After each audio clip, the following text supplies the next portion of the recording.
Hey, what's up guys? Welcome back to another video. I had some personal things happen over the last few months, which is why I haven't uploaded. But yeah, I'm officially back and ready to start building out these projects. Today we're going to be building out this full stack e-commerce analytics dashboard. This video we're going to build out the front end using Next.js, Tailwind, FrameMotion, and ShadCN. Nice. Next video we're going to build out the back end using NextAuth, Prisma, Neon database, and a lot more. All right, so here is the actual dashboard page. And at the top, we got our summary for the year, showing our total orders, revenue, customers, and our total products. Then we got a sales bar chart showing the total sales for the last 6 months. Then we got a radar chart showing visitors for the last 6 months. And we'll be using ShadCN Charts for these interactive charts here. Then we got top products section showing the top products, the most sold products. And again, we'll just be hard coding all of this data in until we add our Neon database. That's when we're gonna fetch our data and actually add different products. We got our traffic pie chart there showing different traffic from different browsers. Then we got our horizontal bar chart showing visitors from different countries. Then we got top customers, and this is just showing the top customers with the most orders. All right, let's scroll up, and as you can see, we also add light and dark mode. Let's switch it to light. We also got system as well. And then we also going to use FrameMotion for this nice sidebar animation. And also, if you hover over them, as you can see, it shows orders, products, team, and dashboard. All right, so let's actually head over to our customer section. And we'll be using ShadCN data tables for these nice tables, and you can also filter by name. So search up Sergio, we got Sergio. And if we search up rows, we got rows as well. And once we add our backend, we'll be able to add a new customer. And also we got these action buttons here where we can edit a customer and delete a customer. And once we add our backend, we'll have functionality for those as well. And if you scroll down, we also have pagination. So I could just go search. If you click next, it goes to the next page. So let's head over to our orders page. And here's the same thing. We got another data table where we got our action button here, where we'll be able to view order details and delete an order. You can also filter by order number. So if I want order number 1020, it shows 1020, and it gives me the total amount and also the date. In this page, this table also has pagination as well. And now let's head over to products, which is very similar. We also got action button, and we can also edit and delete as well, and also filter by name. And we'll also be able to add a new product once we add our backend. So now let's head over to team. And here we have approved members and pending members. So the way I'm going to set this up once we add our authentication is whenever a user registers, they're going to be hit with a message saying you must wait until your account approved. And if you're an admin, you'll be able to approve and decline those pending users. And once a user is approved, they'll be sent an email saying that their account is approved, and then they'll be able to log in with their credentials. And also admin will be able to edit and also change the roles of other users. So I think that's about it. I think we can actually get started on the front end. And like I said, next video, we're going to build out the back end, add authentication, add our database, server actions, and a bunch of other things. So I say we go ahead and knock out the front end in this video. And I forgot to show you guys, but it's responsive as well. So we resize the screen. You can see fully responsive. Even our data tables as well. Fully responsive. So now I say we go ahead and get started. All right, so we're gonna start off fresh and start our project with Next.js. So head over to your terminal inside of your folder and type in npx create next app at latest. All right, and it's gonna ask a few questions. I'm pretty sure all of you guys are used to this by now. So we will be using TypeScript. ESLint, no. Tailwind, yes. Source directory, no. App router, yes. And import alias, optional. You don't have to do it if you don't want to, but I'm going to use it. And use the @ symbol. So give this a second to load everything in. But while that is loading, we can go ahead and start cleaning up our folders. Let's go ahead and delete this favicon. Move to trash. That's complete. We can close that out. Head down to our global CSS and we're going to remove all of, I don't think we need this root here, but we're going to keep that for now. Let's actually get rid of all this media stuff down here in this body and layer, because we're going to install ShadCN and we're going to actually paste some stuff in here in a few. So now head over to our layout, but actually let's skip the layout for now. Our page, let's remove all of this stuff inside of this main tag. And then we're just going to return a div and just say, I'm just going to do dashboard. All right. We can remove the image up there. All right. And public folder, I'm going to get rid of all of these SVGs. Remove the trash. And now we can head over to our layout. So let's install our font. So we won't be using enter. We're actually going to be using Poppins. I don't see this one used much. I use it a lot, but I don't see other developers using it a lot. I like it. So here we're going to change this to Poppins, and we will get an error because we got to install the weight and a style. I'm going to change this to Poppins lowercase, and then down here change this to Poppins as well. All right.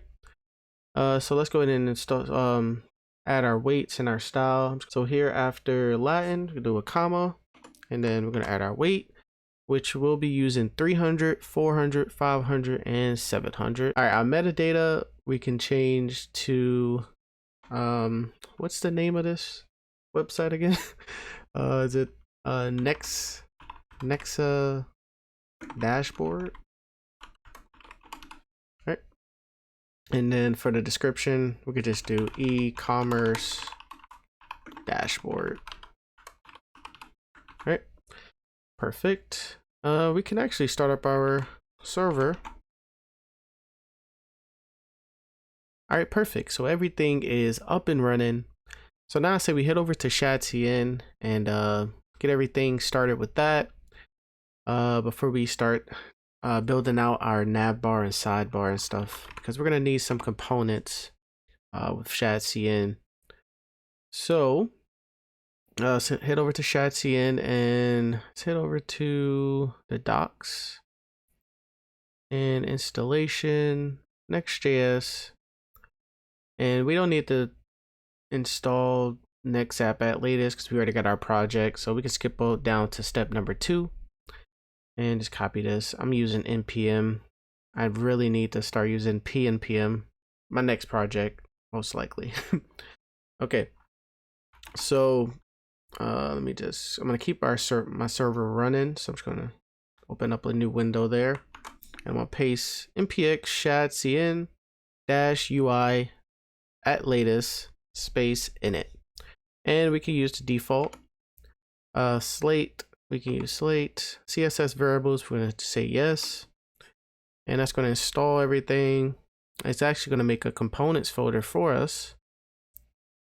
I'm not sure if it's going to make a UI folder in it yet until we install one of the components. And now let's head over to stay on ShadCN. We're going to head over to themes. Wanted to make sure our site was still up. And the theme we're going to be using is this blue one here. So just make sure it's selected and click on copy code. And we're going to copy this. And now we're going to paste this inside of our CSS file. So global CSS. All right, so remove all of this stuff here. Just go ahead and just select it all. It's a piece down here we don't want to remove. So let's just keep this, the BG background and text foreground. But the top part, you can just select all and then paste our theme inside of that. Shouldn't change anything because we don't have anything on the page yet, but just dashboard. But it's nice that we have that. So now we're actually going to head over to our Tailwind config. So normally, you might not want to mess with this stuff, especially when you're using ShadCN. But we're actually going to add in a color because I didn't really like ShadCN background color on these boxes here. So I kind of made my own. I'm trying to see where we're going to put it at. Maybe underneath this secondary. And I actually named it, I can't pronounce this word, tertiary. That might sound stupid, but what that is a mixture between the primary color and the secondary color. So Tertiary. All right. And the color we're going to be using for that is, let me copy it over here, color code. Paste that there. So it's 246-3EB1A. We do a comma there. All right. So we got our territory color. I'm just going to say I don't know if I'm going to be able to pronounce that word throughout the whole project. So we're going to just name it third color. Okay. Our third color. Okay. So now before we start our sidebar and navbar, I say we go ahead and install 2 more packages that we're going to need. So we're going to be using Lucid React. This is actually my first time using this as well inside of a project. This is just an icons library. So just going to just copy this npm and paste that in there. All right. And then the next one we're going to be using Shadcn, which is a state management library. I use this all the time, so you guys follow my videos, you guys know this is one of my favorite. And we're actually just going to use it for our navigation, open and closing our sidebar, and having some animations on our logo and stuff like that whenever the menu is open. So we need this to pass the state to different components. All right, so npm Shadcn. All right, so before we start our navbar, I actually need you guys to download the logo icon SVG, and also the avatar we'll be using just for a placement avatar until we add our backend. So download. I mean, in the description there's going to be a Google Drive link. Just download these 2 things, or you could just head over to the GitHub repository. I find that way easier. All right, so now we can actually start coding. So inside of our components folder, we're actually going to make another folder in here, and it's be called navigation. Okay. And inside this folder, we're going to create a file called navbar.tsx. Right. And we're actually going to create another one, and we're going to name this one logo.tsx. And I say we do one more. Let's do menu-toggle.tsx. This is going to be our menu toggle there. All right, perfect. Let's head over to our navbar. Let's go ahead and start writing some JSX. So we can actually, first we actually have to put this inside on our home page first, so we can actually see our changes because we can't see anything. So let's head over to our app, our layout, and over top of our body, I'm gonna do navbar. All right, just so that way we can see it. But we're gonna actually change some stuff in here, and because we're gonna need to add our sidebar here, but we could just add it there for now. Okay, so let's write some JSX. So it's gonna be a nav, and we're gonna have a class name of py4, a border bottom, and then inside this nav we have a div with a class name of medium screens and up is going to be 95%. A width. Oh, hold on, wait. I messed up. Sorry, guys. We're actually gonna have a medium screens and up. We have a width of 95%. And then on smaller screens, we're gonna have a width of 92%. Let's just change this to 92%. Okay. And then we're gonna do an MX auto, a flex, and an item center. Okay. And we can also do a justify between. And then in here we have another div with the class name of flex, item center, and then a gap of 5. All right, and inside of this div, this is where our logo and our menu toggle is going to go. So we didn't export anything yet. So let's say we go ahead and do that now. Let's do a export default function and do menu dash toggle. Oh, I forgot we can't do dashes. Menu toggle. And then in here, we're just going to return a div that just says menu toggle, or yeah, menu toggle. All right. And then for our logo, we can actually just do the same. Change this to logo, and then just have our logo in here as well. Just so that way we can import it inside of our navbar here. So that's where our logo is going to go. And this is also where our menu toggle is going to go. All right, let's take a look. All right, perfect. Logo, menu toggle. All right. And then underneath this div, this is where we're going to have our mode toggle, which is going to be our toggle for light and dark mode. And then we're also going to have our avatar image there as well. So we'll just have a div. And it's gonna have a class name of flex, a gap of 8, and then an item center. And then inside this div, we have our mode toggle. So let's actually make that mode dash toggle .tsx. All right, paste that and just change this to mode toggle.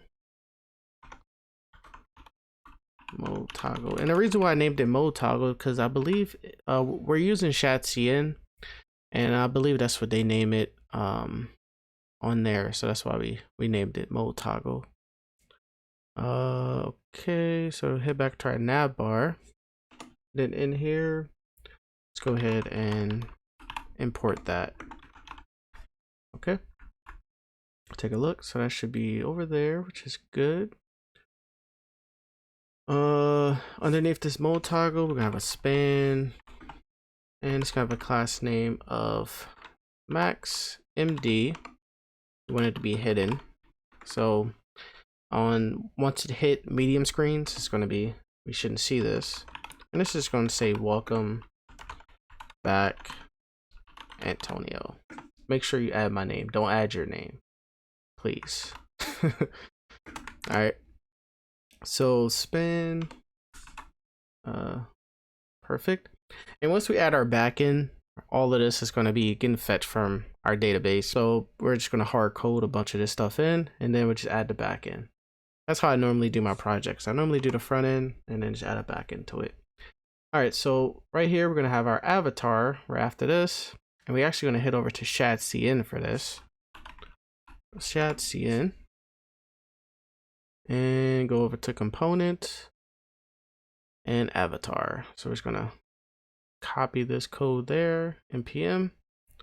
And now I think once we add this component, it's gonna make our UI folder inside of our components folder. Let's take a look, and there it goes. And we got our avatar, perfect. So now we can actually import that underneath this span here. So avatar.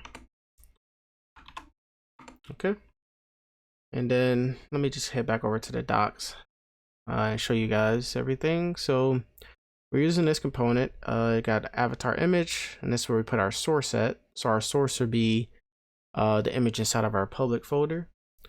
And then it also has an avatar fallback. So if our image don't load, it's gonna fall back to this. And you might actually see that in action because whenever I reload the page, I normally would see it first and then it'll load the image in. So maybe we'll see that in action here.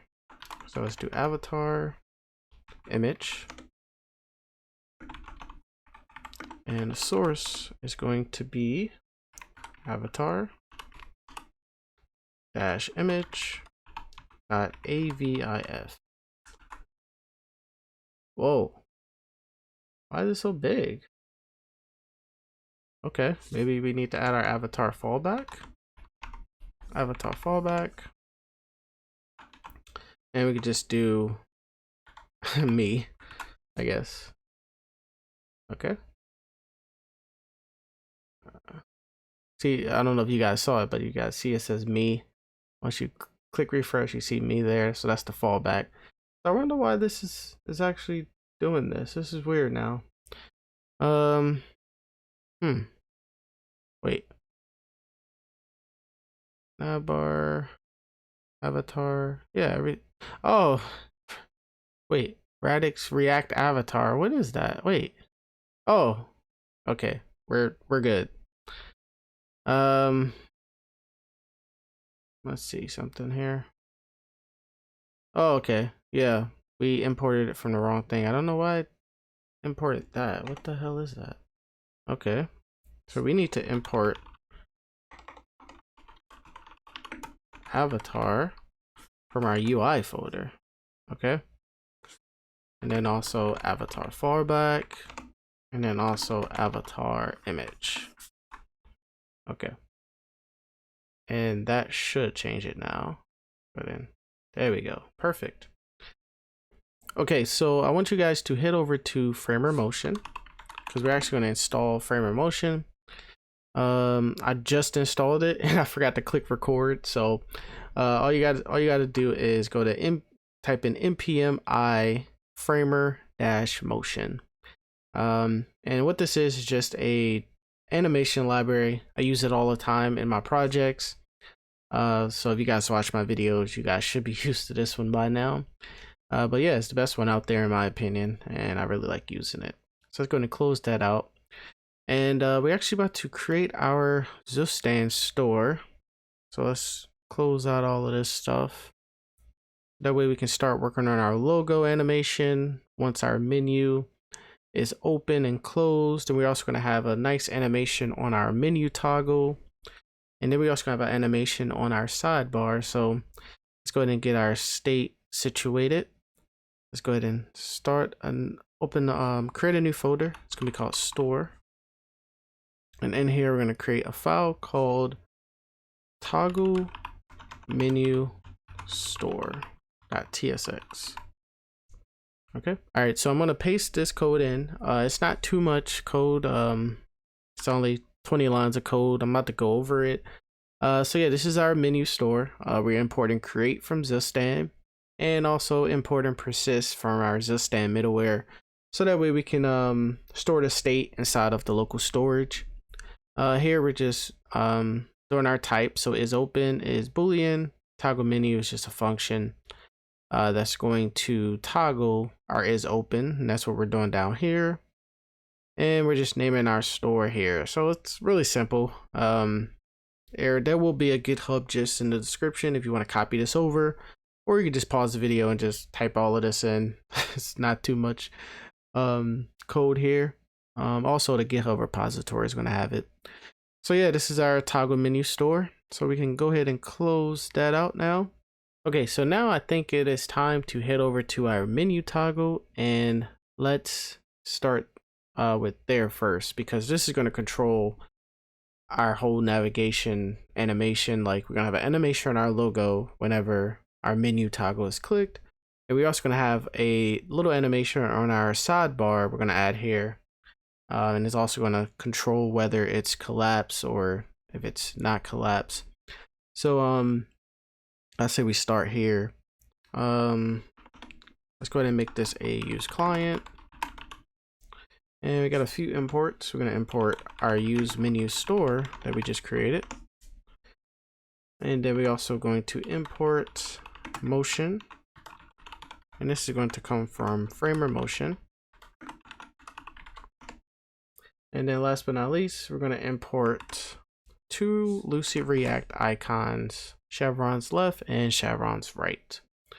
Okay, so now before we start writing into JSX, we're going to destructure some things from our store. So we're going to do a cons, it's open, and also toggle menu. And that's going to come from our use menu store. Okay, and now we can actually start styling this up a bit. So we're gonna have a regular button here. I'm not gonna use the ShadCN button for this one. I ran into some issues with it. But throughout our whole rest of our project, we'll be using the ShadCN button. So we're actually gonna have an on click on this, and it's going to be our toggle menu. And then instead of a regular div, we're going to do a motion div. So motion.div here. Okay. And I'm getting an error. Motion. Oh, not motion. Sorry. Let's just do a regular div and then just add motion. So motion dot like that. Okay. And then in here, we got to add our animate and we got to add our transition. But for now, we're just going to do a renders our icons out conditionally. So if it's open, we want to show chevrons right.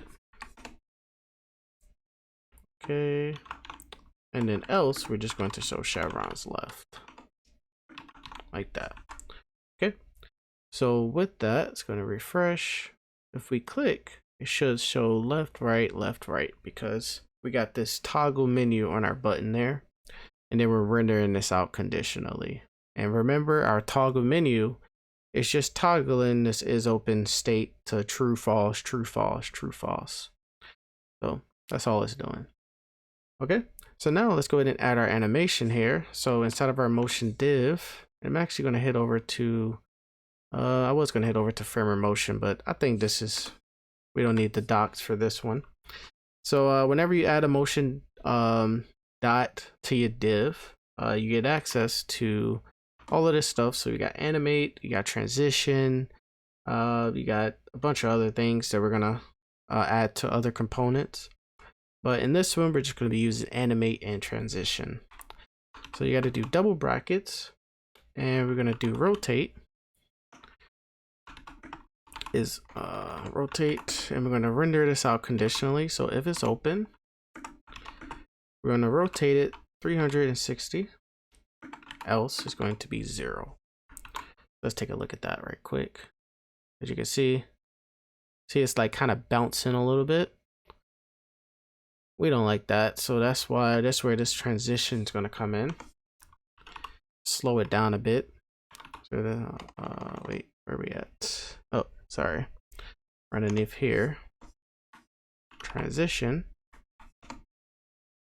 double brackets. We got a duration. You can play around with this a little bit. The best duration I found was 0.5. I think that looks better. As you can see, nice little smooth animation there. Once you click it, hopefully you guys can see. Let me just zoom in a bit. So, bam. Perfect. Zoom back out. I think I might keep it like that. 110%. Okay. So that right there is our toggle menu right there. So that is toggling our, so if you click on inspect and head over to I believe it is application. Is it storage maybe? Or local storage? Yeah, right here. So local storage and then local hosts, because remember we added that persist middleware in our store. So once we click this, we should see it change to false, as you can see, and then it changes to true, false, true, false. Okay, perfect. Okay, so now let's head over to our logo and let's start styling this up. So we're going to first make this a client component, use client, and then we're going to import image from Next. We're also going to import link from Next as well. And then we're going to import our use menu store. And then also motion from framer motion. So motion from framer motion. And we're actually going to import one more thing from framer motion. We're going to import animate presence. And what this does is, from what I remember, it allows the component to animate whenever it leaves the DOM tree, I believe. I don't want to tell you guys wrong, so let's just go look it up right quick. Animate presence. Animate presence allows components to animate out when they're removed from the React tree. Okay, so yeah, same thing I just said. So yeah, so we're gonna add this to our logo here, so we can close that out. And yeah, we can start styling this, but we actually need to destructure some stuff, take some stuff outside of our store. Only thing we're gonna take here is open, or is open state. Use menu store. Okay. All right. Let's get rid of that, and we're gonna start off with the link. That's what our logo is gonna be. Just a big old link. Hit us back home. And the href is just going to take us back home.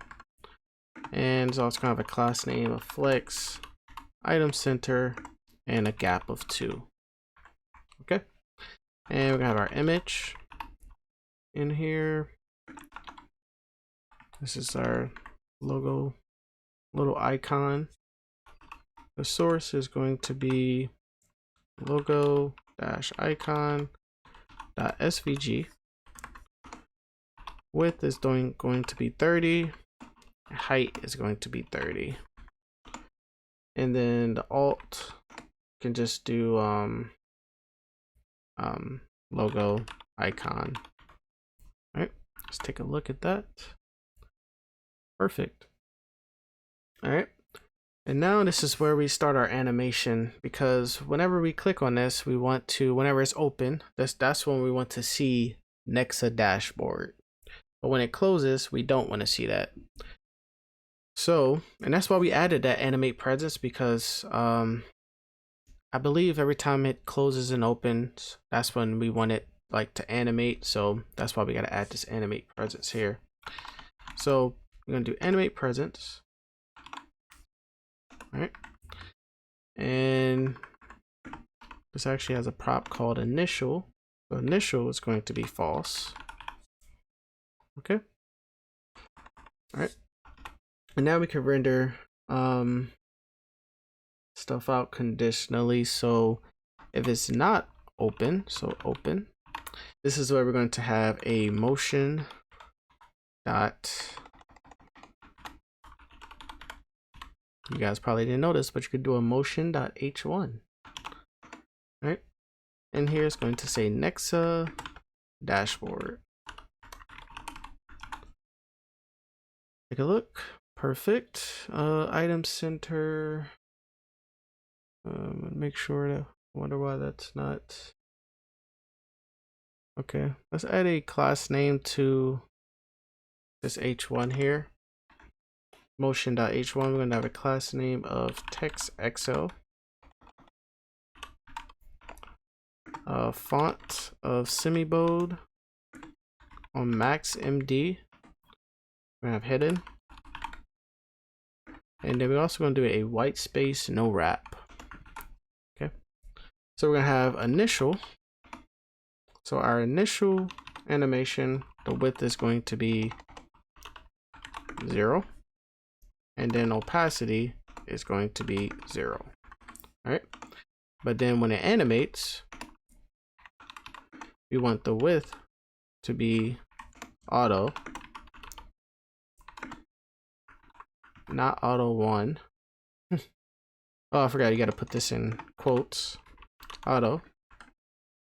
And then opacity is going to be 1. Okay. And then when it exits, so exit, we want the width to be 0 and then opacity 0. Okay. And then last but not least, we can add a transition to this. Transition, I highly recommend adding transitions to all of your animations. 0.3. Okay, so let's take a look. Once we, as you can see, got that nice little animation there. Nice.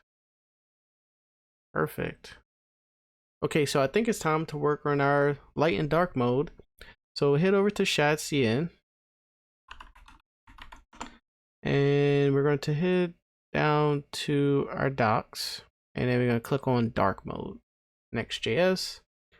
And they just give you everything on how to set it up. Really good documentation here, man. Not gonna lie. So first things first, we're gonna install Next themes.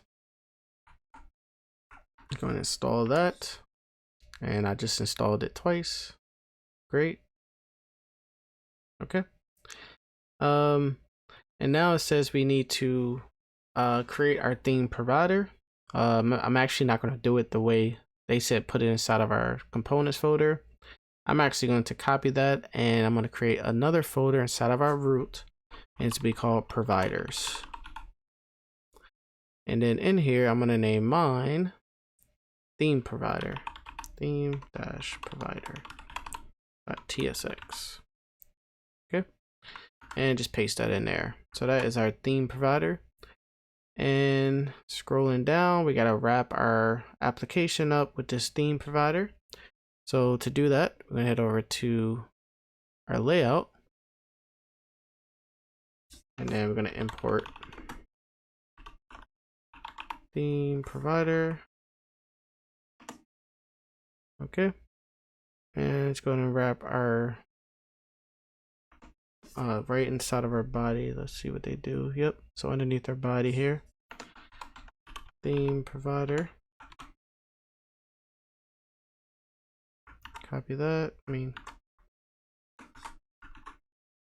And then attribute class, default system.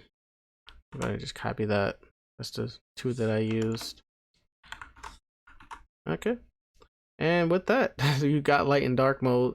So we can add this toggle here, and actually we can just click on this code here, code, and just copy this here like this, and then head over to our mode toggle and paste that in there. Okay, so we do have to import drop down menu. So let's go ahead and head over to components and drop down menu. Let's go ahead and copy this code here and paste that in there. Oh no, I just copied all. I just pasted all of that code in there. My computer's about to break. Okay. All right, perfect. So it's installing drop down menu now. Close out of that, and this error should go away here in a second. All right, so it says it's done. Give it a second. This error should go away. Make sure we got it inside of our UI folder. I also installed Button as well, off camera. So if you guys want to go ahead and install Button, because we're going to be using that here in a few.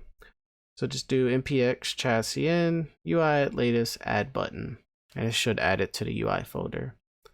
Okay, so we can close out of ShadCN for now. We'll be going back to it. I am getting the error there. Let's refresh. I wonder what the error is. Oh, so I think we have to mode unsupported server component. Let's see here, guys. Okay, mode toggle. Import mode toggle. Now let's save. There we go. And we got dark mode just like that, because it goes by your system, and on my system I'm using dark mode. But we're actually going to change it to light so you guys can see everything for now. Okay guys, so it is time to create our sidebar. So let's go ahead and do that now. So in our navigation, we're going to create a component called sidebar.add. .tsx.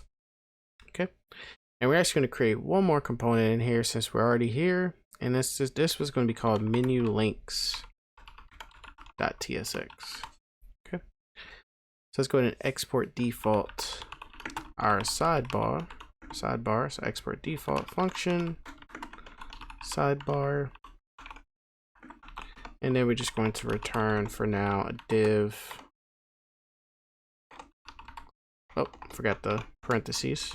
A div that just says sidebar, because there's some things I want to do inside of our layout first before we actually start styling it up. So we got to switch this around a little bit. So underneath our nav, so our nav bar is in a good spot. We're just gonna have a main tag here, and this tag is gonna have a class name of flex because we want our sidebar here and our children on the right. Okay, so it's going to put our children inside of this main tag, and now we can actually render our children on top of here. I mean our sidebar, like that.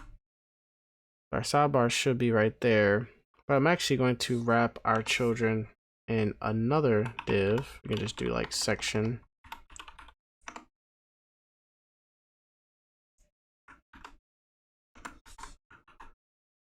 And this is going to have a class name of min height screen, and then also a flex of 1.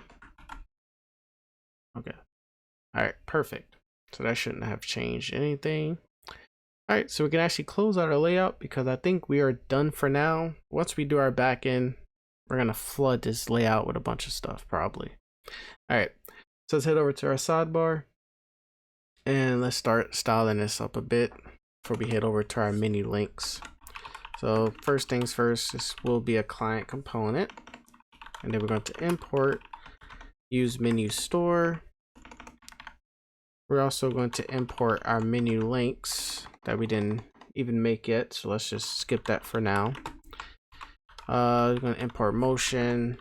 This is coming from framer motion. And then we're also going to import another component that we didn't create yet. We are slacking. All right, so in components, we're going to create another folder, and this is going to be called authenticate. All right, and in here, we're going to create a file called a component called logout button. We can just do log out button .tsx. All right, and let's just go ahead and export this. I'm gonna do a export default function logout button. Okay, and I'm just going to return for now a div that just says logout. Okay, all right, so that way we can let's just go to our menu links as well, and then menu links, go ahead and export this as well. Div that just says menu links. All right, back to our sidebar, and now we can just go ahead and import both of those. Import logout button.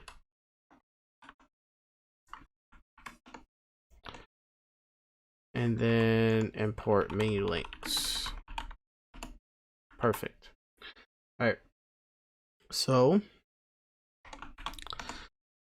this is going to be a motion.div. So we're going to do motion.div. So let's go ahead and grab our is open from our use menu store. So do const is open use menu store. Okay, and I just say we go ahead and start with like the actual animation and stuff like that, because I think this is all pretty self-explanatory. So our initial is going to be have a width of 180.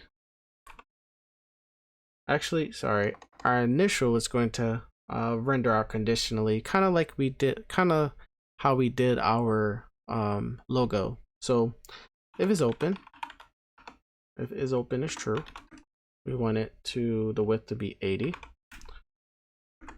and then if not, the width is going to be 250. So like I said before, width is 80, 250, 80, 250. Okay, that's going to be the width of our sidebar there. And then we also want to add animate.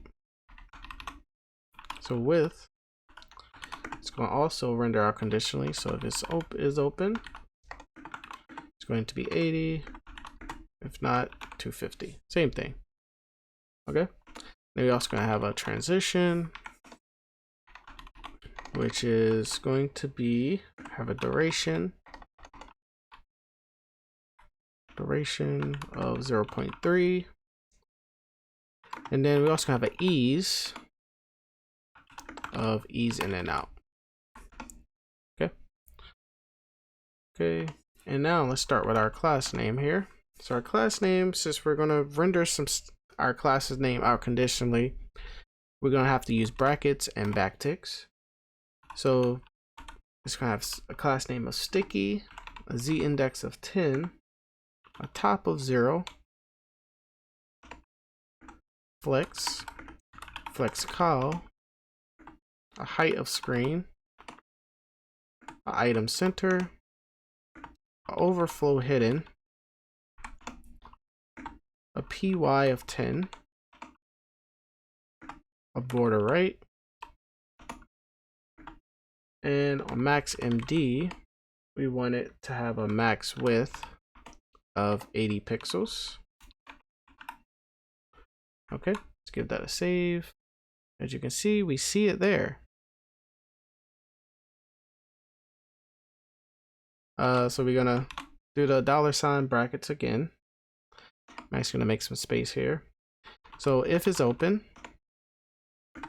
we want to have a max MD is going to be hidden, and then also a gap of 10. Okay, and then we need our else. So else, we just want it to be a block and then a justify between. Okay, so you're not gonna see any changes there, but if you click on inspect and resize the screen, as you can see, once we hit medium screens, it disappears. But if you open it, it opens to 80 pixels. So now let's go ahead and inside of our div, we're gonna have a h2, and this h2 is gonna have a class name. We're gonna do backticks, text small, max MD hidden, max MD hidden, and also we're gonna do $. Let me scroll down some, brackets. So if it's open, we want it to be hidden. Okay, because this h2 is just gonna say main menu. Main menu. All right, let's take a look. So once we close it, bam. Underneath our h2, this is where we're gonna have our menu links, and we're actually going to send over is open, and then our logout button underneath here. Okay. Oh, sorry, we're not gonna have any children, so we could just self-close and tag there. Okay, so we got our logout button and then our menu links. Perfect. So let's go ahead and start with our menu links. So before we start our menu links, we're actually going to head over to ShadCN, and we're going to install a component called tooltips. Tooltips, where you at?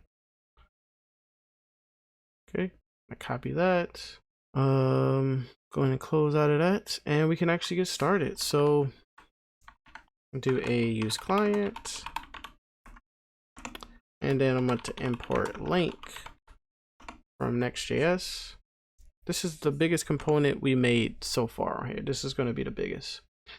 I believe so. So we're actually going to import 1, 2, 3, 4, 5 icons from Lucid Reacts. I'm gonna paste that in there. So we got house, users, package, shirt, and components. All right, and that's one thing I do like about Lucid React is they just have just regular names for their components. So like sometimes I don't even have to go to the website to actually look what I'm looking for. I just type it in and then see that it's a Lucid React component, and I just use it. So next we're going to be using use path name from Next Navigation, because we're going to have active links. So once a user clicks on, for example, customers, that link is going, or the icon is going to be, have a background of red showing that they're on the user's page. Okay, so we got use path name, and then we're going to import some stuff from our tooltip component that we just installed. So we got tooltip, tooltip content, tooltip provider, tooltip trigger, and all this is inside of the docs.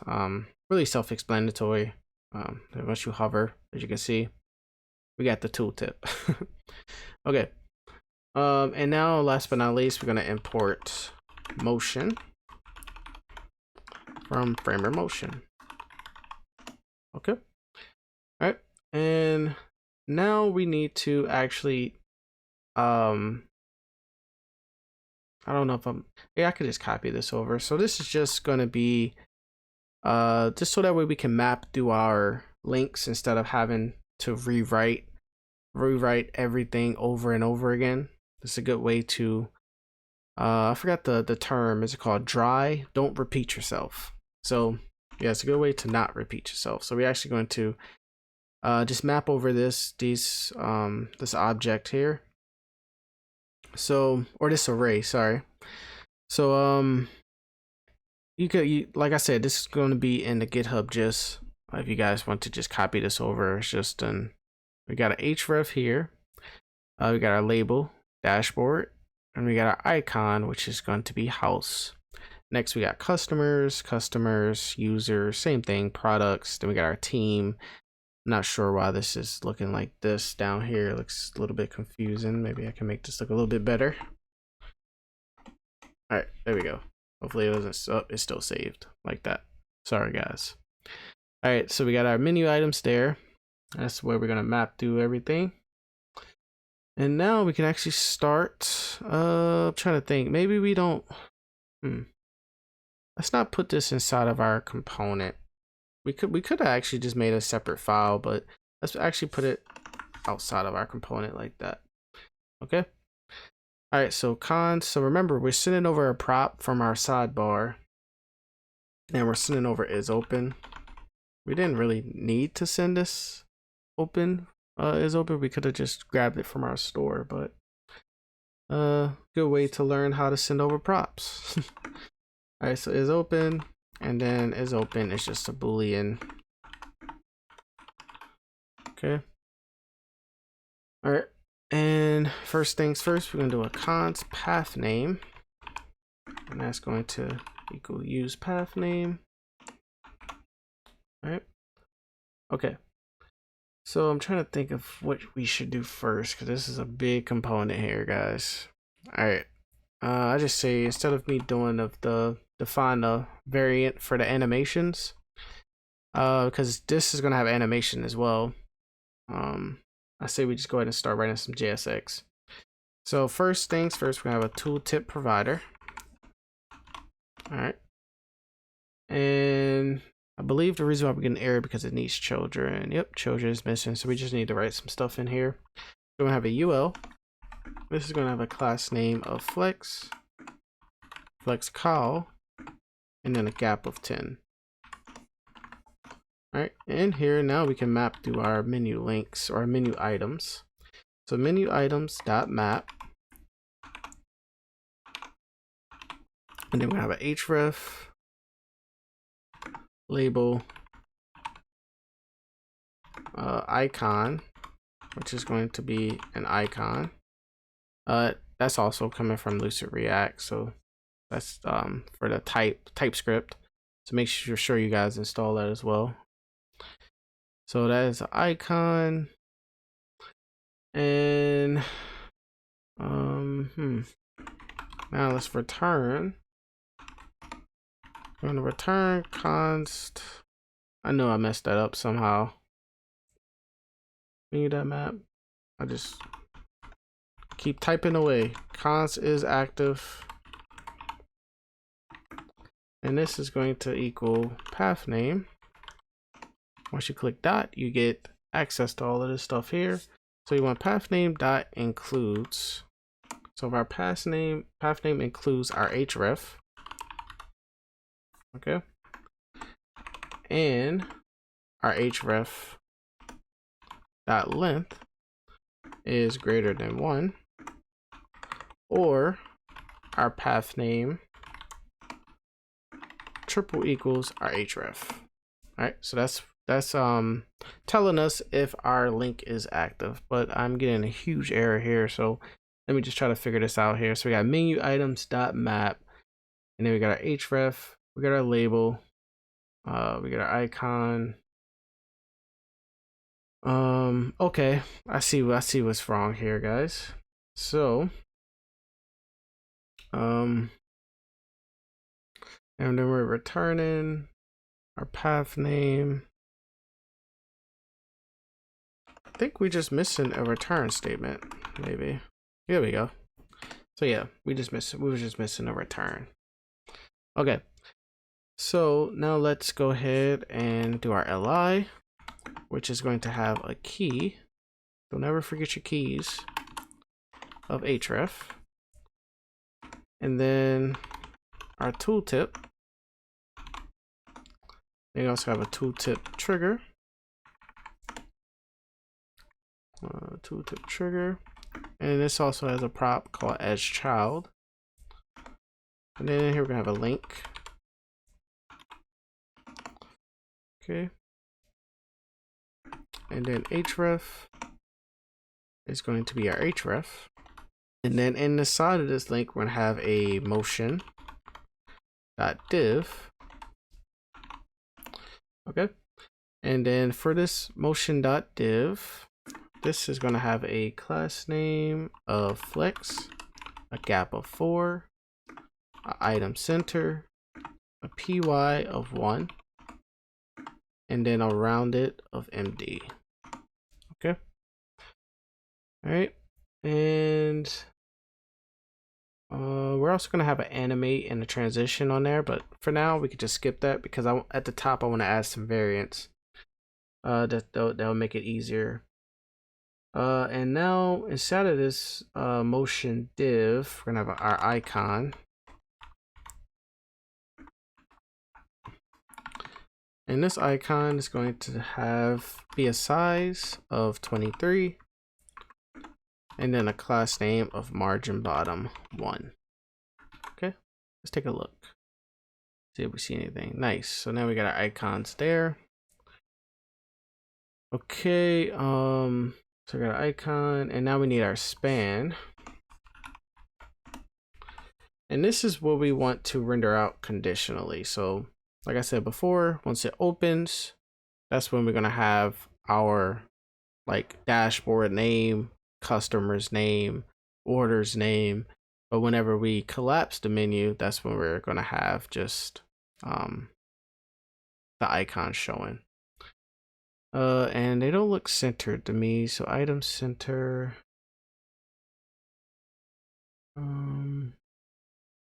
Okay. Item center. Are we doing the flex call? We're doing flex call up here. Flex call. Let's do a justify center. See if that centers them just a bit. Maybe not. Or maybe it's on the sidebar. Actually. Flex call. Let's do a justify center. Oh, nope. I didn't do it. Yeah, they don't look centered. Oh, I think I know why, because we added the span, I believe. Yeah, I think that's why. Head back over to menu links. I think because we added the span here. Yep, that was it. That was it. So we don't want that span showing. So underneath the icon, let's do a span here and do a class name. And we're rendering out conditionally. So we're gonna do brackets, backticks on max MD. We want hidden. And then we're gonna do $ brackets. If it's open, it's open. We just want it to be hidden. Okay, take a look. Now once we open, okay. Okay, all right. And inside of this span, this is gonna where our label is gonna go. Label. Now let's take a look. So we shouldn't see it now, but we should see it there. Perfect. Nice. Okay. So we got our motion div, we got our link. So we don't see our tooltips yet. If we hover, as you see, we don't see our tooltips. So underneath here, our tooltip trigger, make sure you're still inside of tooltip here like that. We're gonna do is open and in parentheses, we're gonna do tooltip content. And our tooltip content is going to be a p tag, and it's just going to be our label like that. Okay. So now with that, we should see them now. So if we hover, see dashboard, customers, orders, products, and team. Nice. And you shouldn't see them once you hover whenever it's open, because we added this conditional render right there. All right, nice. So now we need to do our button down here. Let's make sure it looks good. Oh no, we gotta add our our animation. So we're actually gonna add some variants. I'm gonna copy this over. So you can add this underneath this use path name here. So const link variants active. We want the background color to be this 2463EB.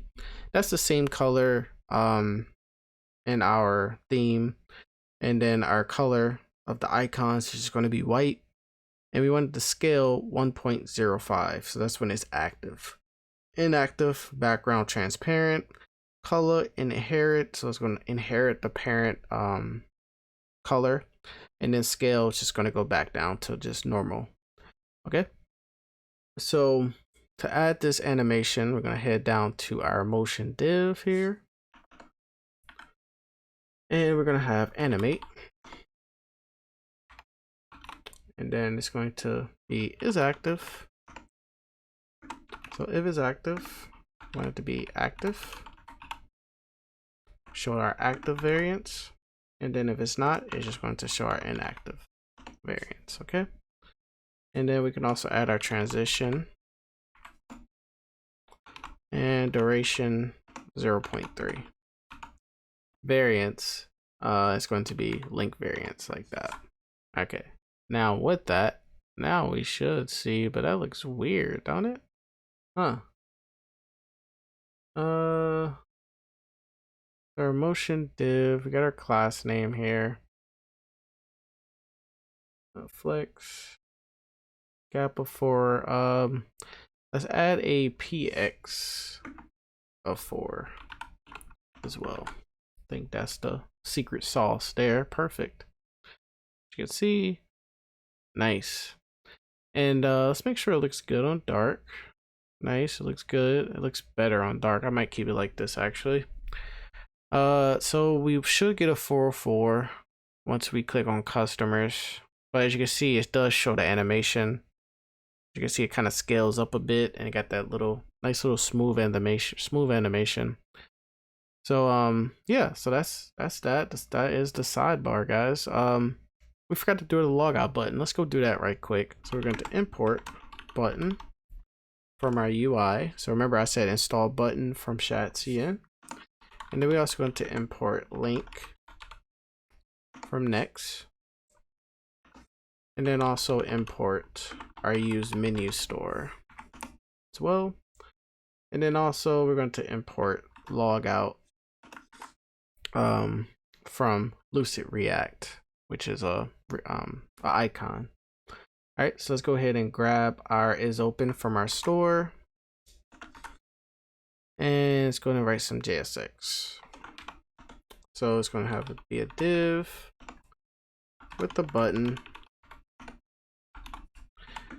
as child prop there. And then we have a link. The href for now, just going to lead us back to home. So we don't have authentication yet. With the class name of flex and a gap of 2. In here, we're going to have our logout component, our logout icon. Underneath that, we're going to have a span with a class name. And we're going to render it out conditionally. So we're going to do brackets backticks, $, brackets. If it's not open, we want to have a max MD of hidden. Okay. We scroll down. And actually we have 2 of them. So if it is open, we could just do let's see here. Let's do another $ brackets. We'll do is open and hidden. Okay. And then in this span, it's just going to say logout. Okay. All right, and let's take a look at that. There we go. We got our logout button. But once we collapse our thing, it shows. I don't know if I want to make that white or keep it black. White. Yeah, I might keep it black. Just follow the theme. Don't want to mess up anything. All right, nice guys. So now I believe it's time to actually start working on our dashboard, and we'll be using ShadCN Charts for that. So this is built on top of Recharts, which originally I built this website with. So I had to come back and refactor all the code, but it's very similar. I believe once you install ShadCN Charts, it also installs Recharts as well. So the reason why I went with ShadCN Charts is because they just added some more styling and it just looks better. The Recharts ones, let's take a look. Examples, they just kind of look boring. So ShadCN put their little taste to it, and yeah, they look way better. But yeah, it's just built on top of Recharts. So let's before we actually install charts, there is a top part of the dashboard we're going to do first, and then that's when we're going to install the charts. So inside of components, we're going to create another folder, and it's be called dashboard. All right, and in here we're going to make 2 components. One's going to be our analytics card, so analytics card.tsx, and we can go ahead and export default function analytics card. Hopefully I'm spelling that right.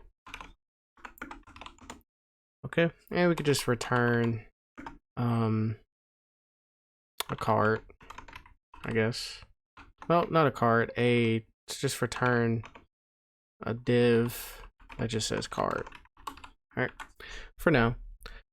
And then we're going to create another component, and this one is going to be our summary. So at the top, we're going to have, our total orders for the year, our total products and stuff like that. So in our dashboard, create another file, and this is going to just be called summary.tsx. All right, and we can actually go ahead and I'm just gonna Actually, let's not do it like that, because we're actually gonna have two components in here. We're gonna have our summary card at the top here, and then at the bottom, that's where we're gonna actually have our summary, because we're gonna map through some data. So let's go ahead and import some icons from Lucid React. So we're gonna import users, arrow up, arrow down, $, package, shirt, and Lucid icon. Okay. And then let's go ahead and import our analytics card as well. And now let's go ahead and do our types for our summary card props. So it's going to be interface, summary card props. So we're going to take in a title, which is going to be a string. We're going to take in a value, which is going to be a string. We're going to take in an icon, which is going to be a Lucid icon. Lucid icon. And we're also going to take in a change, which is a string, and a change type, which is a string. All right, and that's a string. Okay. So what I say we do before we write any more code, let's head over to our app and page, so that way we can see our changes. So we're going to import that here, the summary, because it's going to be at the top. I want to return, I'm just going to return a div. This div is going to have a class name of pattern4. It's going to be a grid and also a gap of 5. All right, and then here is going to be our summary. Did I not export it?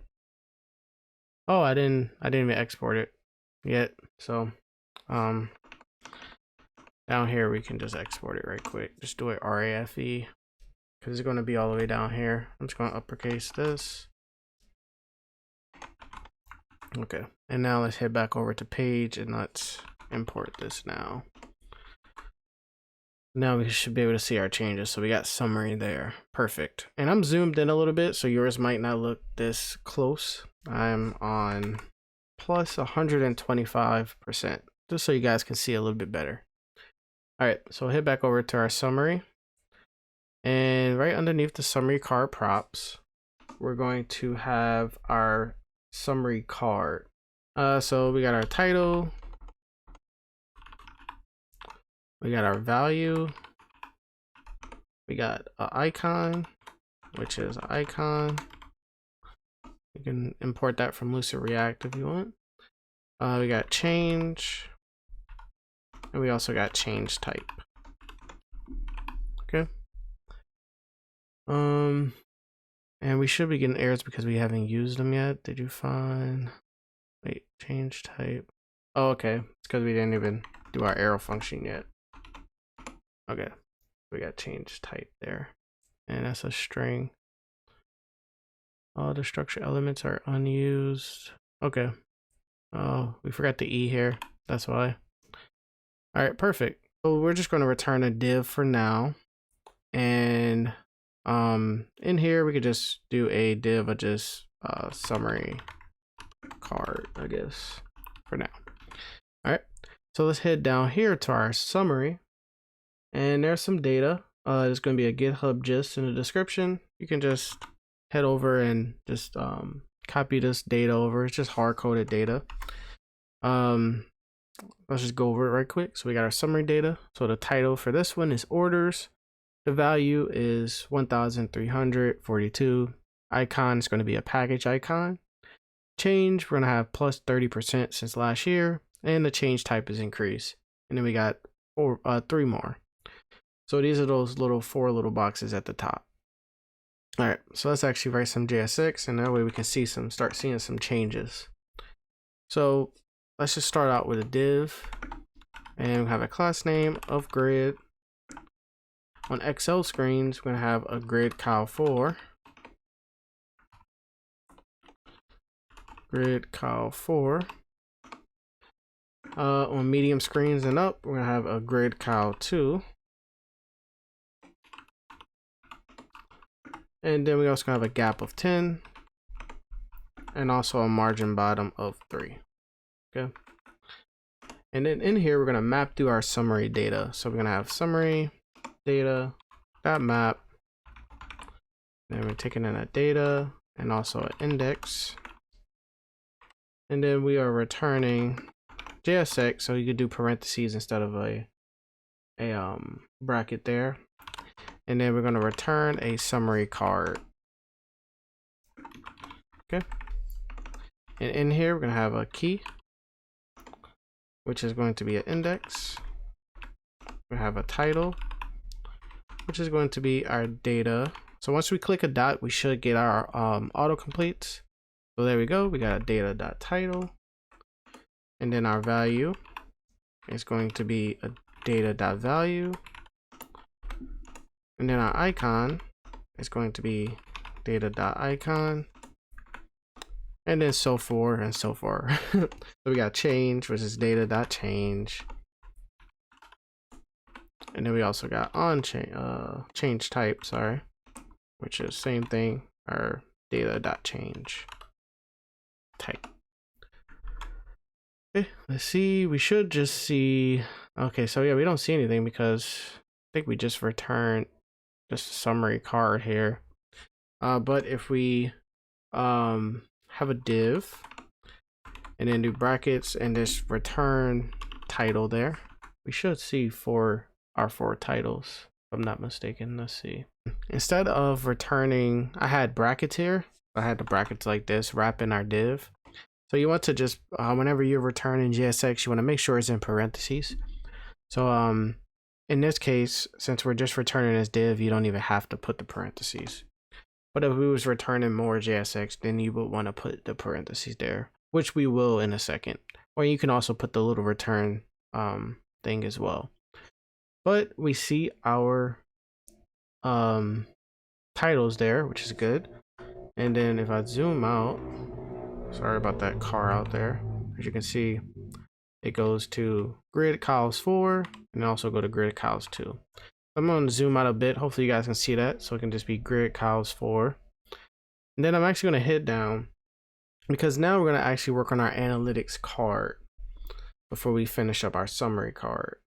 So I'm actually going to wrap this whole entire div in an analytics card. And then we're going to send over some props. So I want the title of this analytics card to be summary. And then also want the subtitle. So we're not going to get autocompletes because we didn't accept these props inside of this component yet. So 2024 year summary. Okay, so head over to analytics card and let's send over our props. I also changed this to a arrow function as well. So we're going to send over our children, our title, and also subtitle as well. All right, and then we can do our props here. Actually, let's put these in brackets. I think it'll be better. Put those in brackets, and that way we can do our types here. So children is a React node. Our title is a string, and then our subtitle is a string as well. Okay. So I should get rid of those errors. And now we can actually write some JSX, do parentheses, and return a div. This div is going to have a class name of dark. So on dark screens, the BG is going to be our third color. The territory, I told you guys the code word for that. We have a border, BG slate. It's going to be 50. Let's do 100 actually. We're going to do a rounded of MD, a padding of 6, and then a height of full. Okay, let's take a look. You can see, we see it right there, which is good. And I think we actually did something wrong here. I'm not sure we should have mapped. Actually, I think we did it right. Let's just make sure. Let's just finish styling this up. It's gonna have a div. This div is gonna have a class name of margin bottom 3. And inside of this div, we're gonna have a p tag with our title that we sent over. And then we have a span, and this is going to have a class name of text primary, and then a text small, and this is going to be our subtitle. Okay, and then underneath this span, or this div actually, this is where our children's going to go. So now we should see, okay, perfect. So we got orders, revenue, and then we got our and it's hovering over our analytics. I mean, it's inside of our analytics card. So we can actually close out of this because we are done with the analytics card. Now we can actually start styling up our summary card. Okay. So let's head back over to there. And since we're returning a bunch of JSX, we're going to I'm going to do brackets there, and then do a return, then do parentheses. Okay, and we can start styling this up. So we have a div with the class name of pattern6, a rounded MD. We're going to do a flex of auto, and so it looks like we're getting an error somewhere. Oh, okay. I want to make sure. Flex of auto. On dark screens, we're going to do BG of our third color. So BG that color. Then we're going to have a BG of slate on slate 100 on light screens. Have a border. Okay. And then inside this div, so we're going to have another div. Put the class name of flex, item center, gap of 5. Justify center. On max MD, it's going to be a justify between. All right. And we have a div, no class name on that div. Have a p tag because this is going to hold our title. So we're going to actually have a class name text MD on here. Even though I don't even think we even need text MD. I think text MD is by default. So we don't even need to add that class name. We shouldn't. So this is going to hold our title. Let's actually take a look. Nice. Perfect. You got the nice border. And then underneath this p tag, it's going to have h2 with the class name of font bold. And then text 2XL. And then inside here is going to be our value.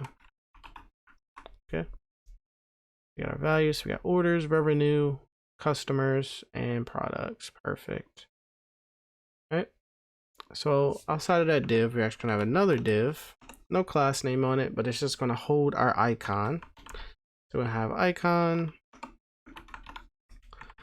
and this is going to have a class name of BG primary, a text of white, a pattern of 3, and then a rounded full. Let's take a look. Let's do a size of 50. There we go.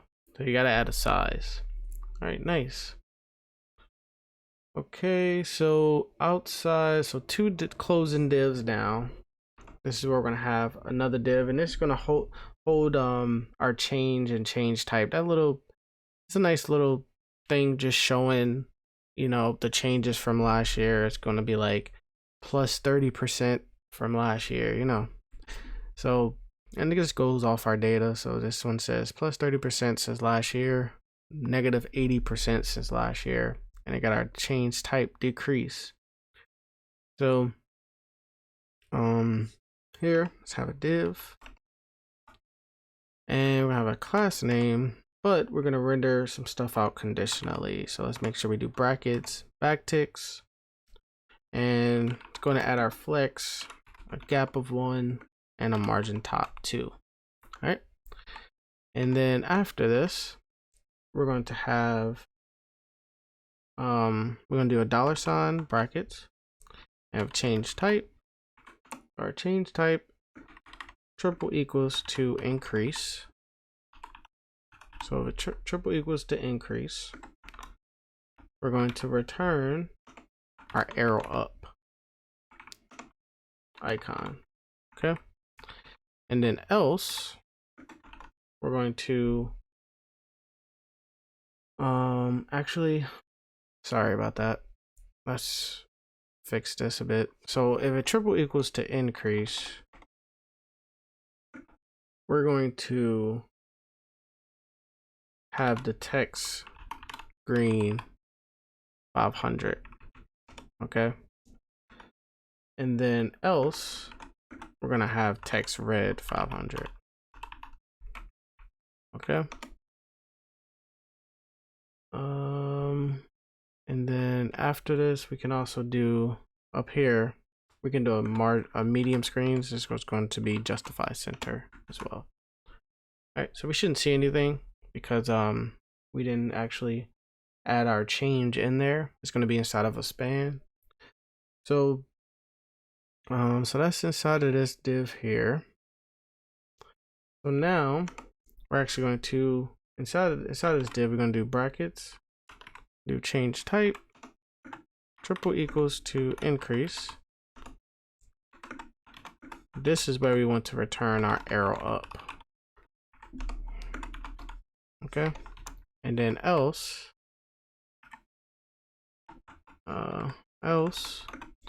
we're going to just return our arrow down. Okay, let's take a look. Yep, so we got up, down, perfect. And we can actually change the size of these to 20. 20. All right, and now let's actually do our span. So right after this, we're gonna have a span, and this is going to be our change. Let's take a look. Perfect. We can actually make the text a little bit smaller. Let's do text small. Not text, sorry, text small. Nice. And it should be fully responsive. Let's take a look. So that is medium screens. Then we got small screens there. I don't know why our... Well, okay, we got a little bug here, guys. Hold on. I wonder why that is doing that. Could it be because yeah, you see it's not fully closing or fully opening actually. All right, well, we'll fix that. We'll figure it out.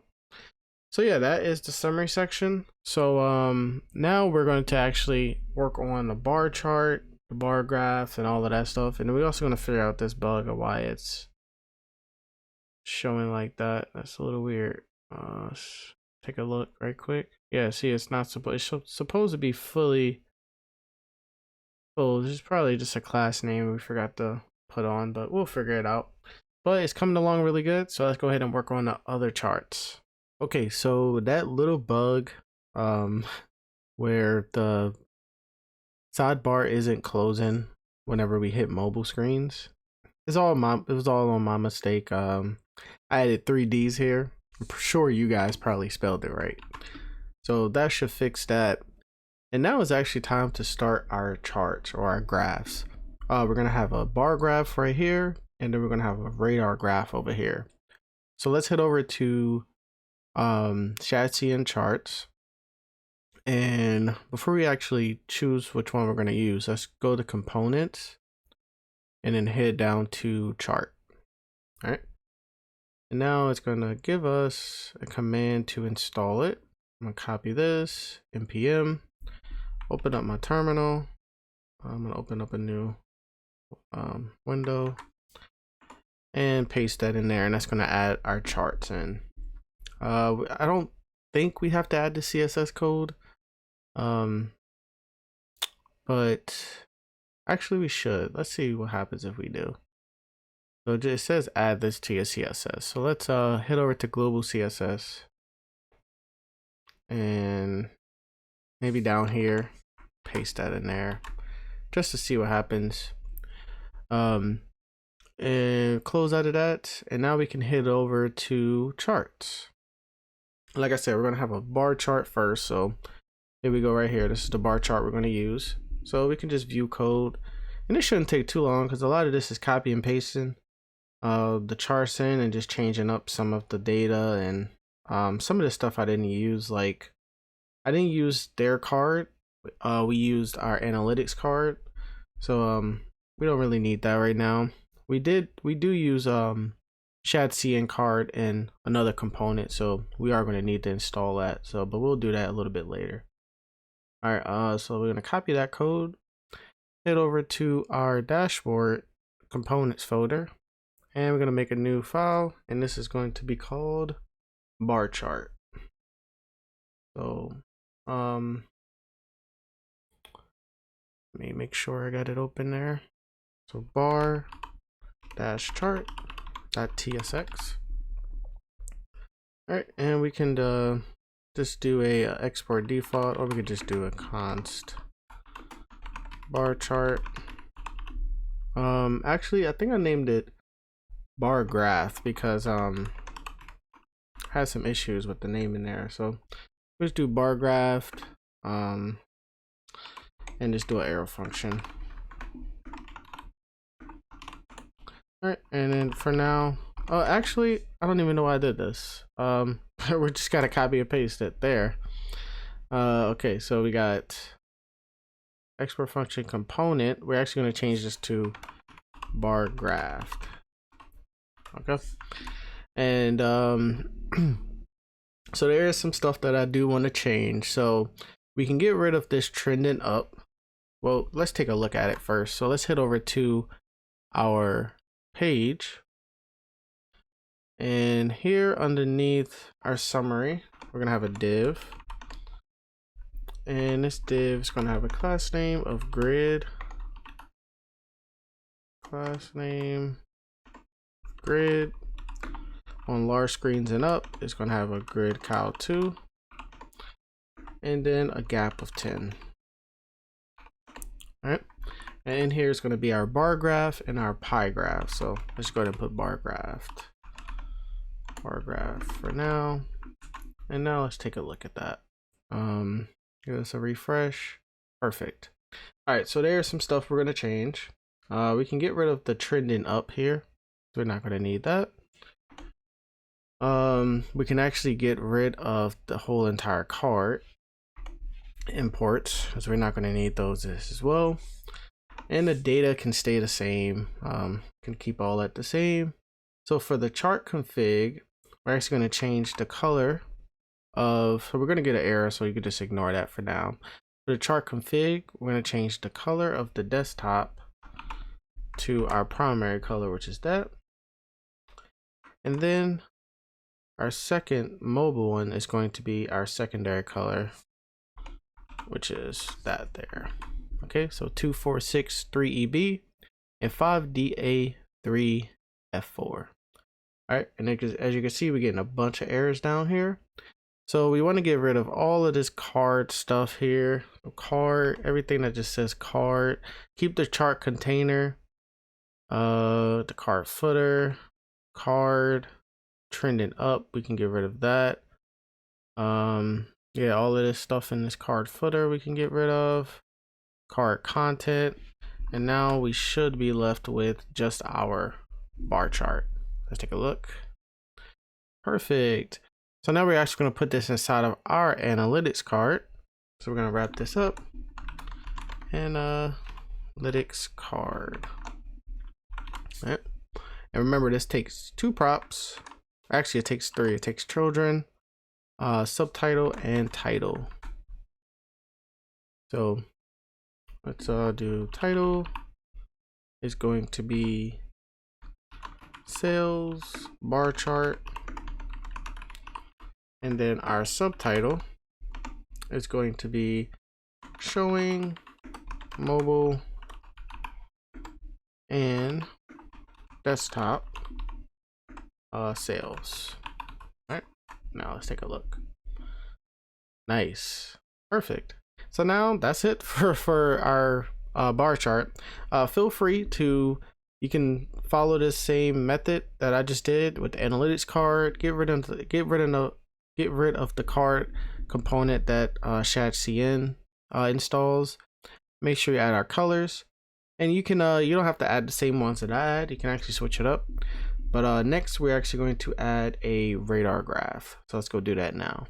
All right, let's head over to ShadCN Charts again and head down to radar chart. I'm trying to remember which one I used, because I got a few radar charts, I believe. And down here, wasn't that? Okay, here we go. I believe I used, maybe you can use any one, honestly. But I think I used not that one. Maybe it was this one. No, it wasn't that one. Maybe it was this one. I think it was one of these down here, actually. Yeah, desktop mobile. So yeah, let's do this one here. Yeah, let's do this one. We could do any one, actually. So I'm gonna copy this code. Let's copy it. A theme. Okay. I wanted to see something here. Okay. Alright, so I got the code. And now let's go ahead and make our component. So this one's going to be called radar chart. Radar-chart.tsx. Alright. And like I said, we could just paste that in there. And we're actually going to change this to radar graph. Radar graph. Okay. And let's go ahead and import it on our dashboard page here. So it's going to go right underneath the bar chart. This is radar graph.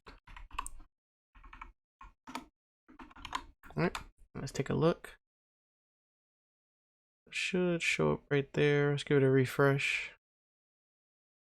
Nice. All right, perfect. So again, let's go ahead and mess around with this component. So we're not going to use the trending up. We're going to get rid of the ShadCN card. We're going to come back and change those colors here in a second, but we can get rid of all of this card content. And also here, this card content down here. Go give it a save. It's going to get rid of all of that stuff. And now let's go ahead and change our colors. I wonder why. Okay, I think I just changed it down here. I mean, you could change it either one. So on my finished project, I changed these colors here, this fill here, but I mean, I guess we can just do it up here. So I'm gonna paste that there. So this should be our primary color, and then our secondary color, which is right here. Okay, let's give that a save and see. All right, perfect. So it changes. And now we just got to wrap our chart container with our analytics card. So I'm just going to go to paste that in there, and it's going to close out our analytics card down here. Analytics. Oh, got to do the closing. All right. And we got our prop. So this one's going to say visitors radar chart, and the subtitle is going to say showing visitors for the last 6 months.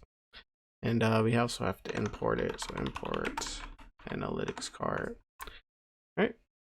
And that is it for that row. So we got our radar chart and we got our sales bar chart. Let's take a look and make sure everything is responsive. Click on responsive. All right. I like the little animation. All right, so that looks good, perfect. And nice, that looks great. You guys probably can't see this because I'm like zoomed all the way out, but let me just zoom in some. As you can see, this breaks up into 2 columns. That's still 2 columns. Then it goes down to 1 like that. Perfect. Okay, so our next row is going to be our top products. And then it's going to be a pie chart on this side, on the right side. So for our top products, we're actually going to be using a component in ShadCN. I forgot what it's called, data table, I believe. So we're not gonna mess with this yet, but we are gonna just create this component. Once we work on our product page, our orders page, and our customers page, that's when we're gonna come back and fix up this component. So for now, we're actually just going to create it, put our analytics card in there, give it a title, and move on to our pie chart. So let's actually create this component now. This is going to be top products.tsx. And now let's go ahead and import this in our page. So for our page, underneath this div here, we're actually going to have another div with the same exact thing, so we can actually just copy this. Same exact class names. And we're gonna do top products. Top products. Perfect. Let's take a look. Okay, give it a second. All right, nice. So we got our top products there. All right, so now let's go ahead and do our pie graph. For that, we gotta head back over to ShadCN Charts and figure out which pie graph that I use. It's a while since I did this project. I actually think I do remember. I think I used this one here. View code, and let's go ahead and copy this and go ahead and make our pie chart component. So pie chart.tsx. All right, paste that in there. Make sure you change the name from component. I think I have to do pie graph. And then let's go ahead and paste it in our home page. So this is actually going to take more colors. Then, because you can see it's like multiple colors. So it's going to take more colors than our other 2 charts we just did. So let's see what we did here. So we're going to get rid of the trending up like before. We're going to get rid of the card. Same thing. So for our chart data, we're actually going to change up some things. So we're not going to have, oh wait, I'm on the wrong thing actually. I had our horizontal bar chart open. Okay, so we're actually going to keep it like this. So we're just going to change the colors down here. So in our chart config. So for Chrome, we're going to do our primary color. Paste that in there. For Safari, we're going to do this other blue color. Paste this in there, 6188FB. For Firefox, we're going to do this, another blue color. So they're all going to be blue. And then for Edge, I'll paste that in there. And then other, it's going to be this color here. All right, perfect. And now we can get rid of all of this card stuff so we can stop getting these errors. Make sure you don't remove the chart container. And all of this stuff here. Give it a save and let's take a look before we add our analytics card. Make sure everything looks good. Nice.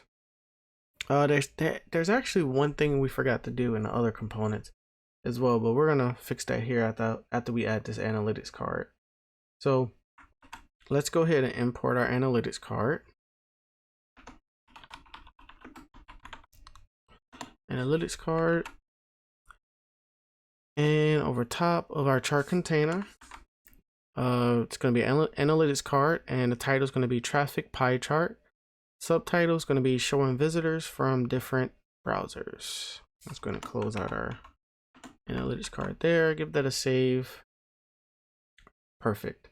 So one thing I forgot to do, I changed the size of the charts. So instead of 250, we're going to do 350 here.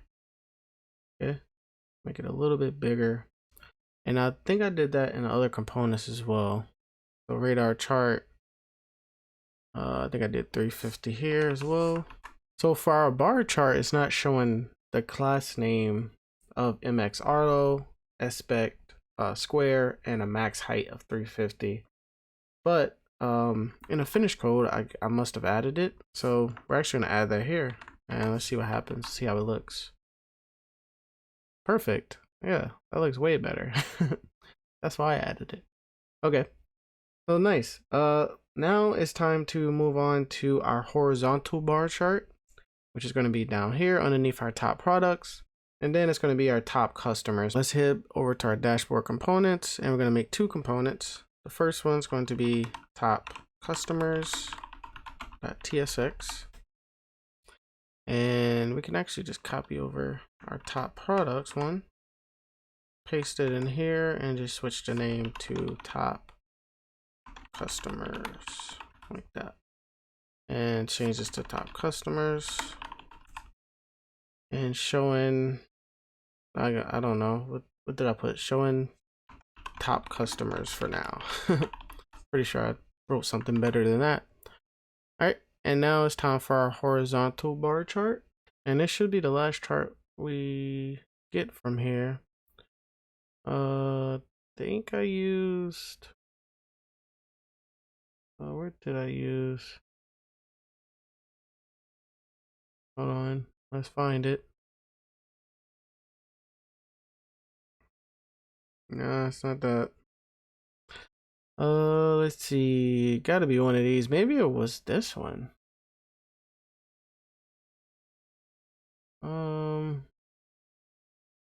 Or this one here, actually. I think it was this one. Yeah, let's use this one. Okay. All right, let's copy this one over. And it's going to make our component. This one's going to be called horizontal dash bar dash chart tsx. Okay. And we're going to paste that in there. And it's going to change our name to horizontal. It's going to do horizontal graph. All right. Graph. All right. Now let's go head over to our page. And now it's time to import them here. Same thing. We're just going to copy over this out here. And this is going to be top customers. And this one's going to be horizontal graph. All right, take a look. Give it a second here. Nice. I think I did it wrong. I think the horizontal graph was supposed to go on top of this one. So let's do that. All right. Perfect. So now it's time to fix up our horizontal bar graph. So this is where we're actually going to change the names of some things. So we're going to get rid of trending up. We're going to get rid of the cart. Keep the chart config. So here for our browser, we're actually going to change this to country.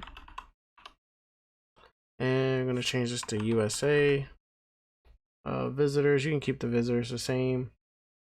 And we're going to paste in this number code for this one. Like that. And let me, because my computer is going to keep going slow, let's just get rid of this cart content because it's going to keep erroring out. And get rid of this down here. All right, perfect.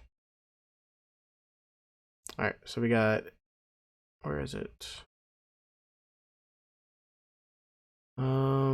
We got USA 275. Then we got our color. Next one's going to be India.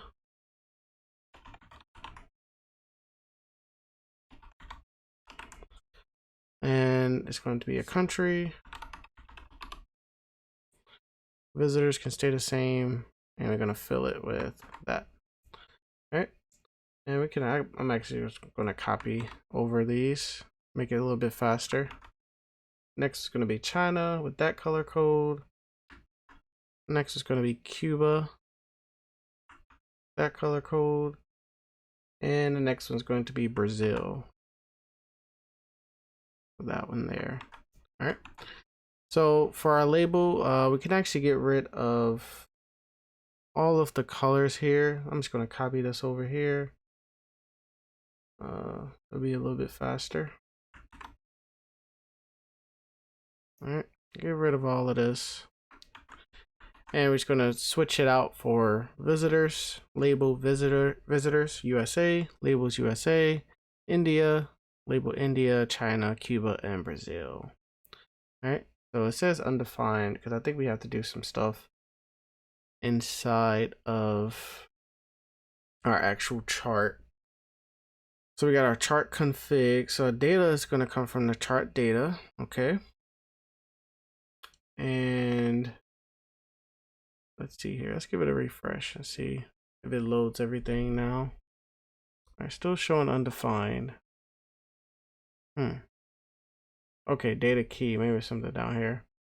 Data key. No, that looks right. Visitors. We got a data key visitors. Okay, data key here. Should be country. All right, let's see. There we go. All right, perfect. So now we just gotta wrap this around with our analytics card. Let's go ahead and paste that up there. So it's gonna just say traffic bar chart showing visitors from different countries. All right, looks good. So we're almost done our home page. We still got our top products and top customers. So we're going to be using ShadCN data tables for that. So let's go ahead and get started. And you can scroll down and we can actually add our table. We can copy this code, npm, and I'm going to paste that in there. Give it a second to load and let's see what number 2 is. So we got to install TanStack and React table as well. Let's go ahead and install that. And then scrolling down, it says we're going to build a table to show recent payments. Here's how our data looks. So that's how their data looks, right? We're not going to use any of this stuff here. It says that we have to do columns, our data table, then page. We're not going to set it up like this as well.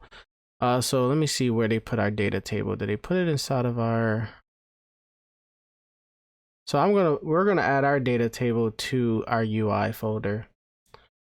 So let's see, where is that at? Columns, we got component. Okay, here's the data table component that we can copy. So let's copy this, and then we're gonna add this to our UI folder. So I'm gonna do data table.tsx. Okay, and paste that in there, and we could just give that a save. We might have to go in here and change some stuff. I forgot if I did or not, but we don't need to do that right now. Now what we can do is head over to our top products because we're about to start styling this up. So first things first, let's make this a client component. And then we're going to import column def from TanStack React tables. Column def. Okay. We're also going to import image from Next. And then we're going to import our data table from our UI folder. And we already got our analytics card. And now we can also import our products dummy data. Products dummy data as well. Okay. All right. And if you head over to the docs, it says that where are we at? So right here, Since we got to do an export cons, columns, column def, payment. We're not going to be doing payment. This is top products in our case. And we need an accessor key and a header.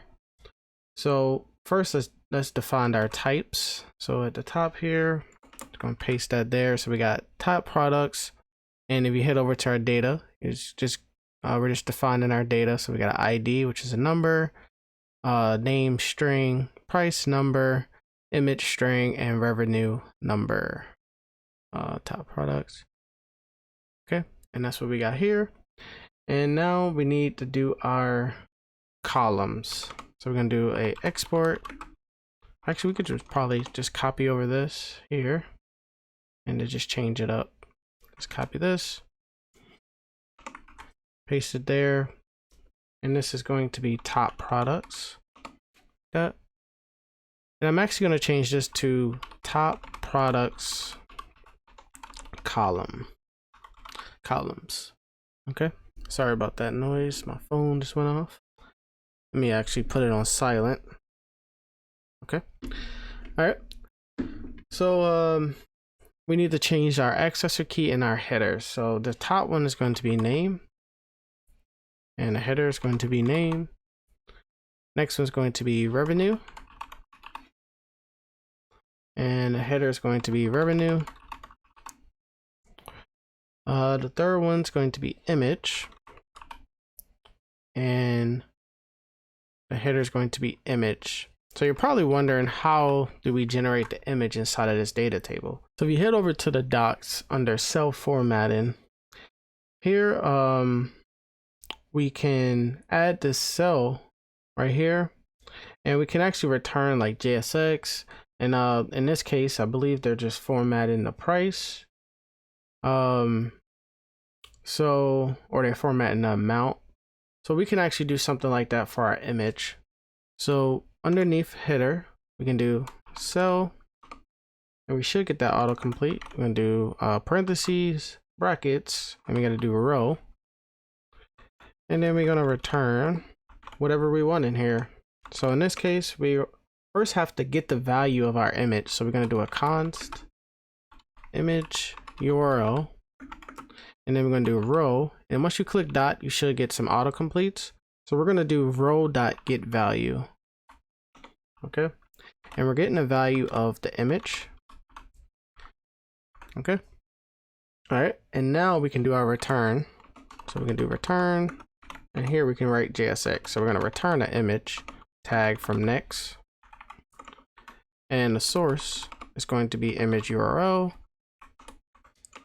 and the width is going to be 50, height is going to be 50. The alt can just be we can do brackets, backticks, image. We could just do product image for now. It's gonna put like image of product.name, product image for now. Okay. And for the class name, we're just gonna have a border 2 and a border primary. Okay. All right, and we're getting an error here because it says type unknown is not assignable to type static import. Oh, type string, sorry. Type static import, really? So all we got to do here, we should just be able to just do add string there and get rid of that. Okay, perfect. So we got our columns here. So we're gonna have, let me just scroll up, show you guys where are we at. Okay, here we go. So our first row is going to have name. We're not going to have these check boxes there. We are going to have pagination to our actual data table on the pages, but it's not going to be pagination on this data table. We're also going to add these action buttons as well on the original data table, but not on our home page, because this is just listing the top products, and all we need is just 5 of them. Same with the customers, just the top customers as well. So the first row is going to be name, next one's going to be revenue, and then we're just going to have an image. Okay, so down here, let's go ahead and do our return statement.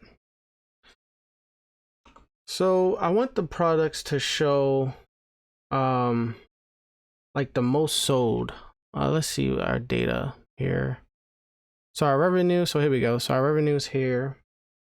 This is the most, that's how much this shirt made. That's how much this shirt made.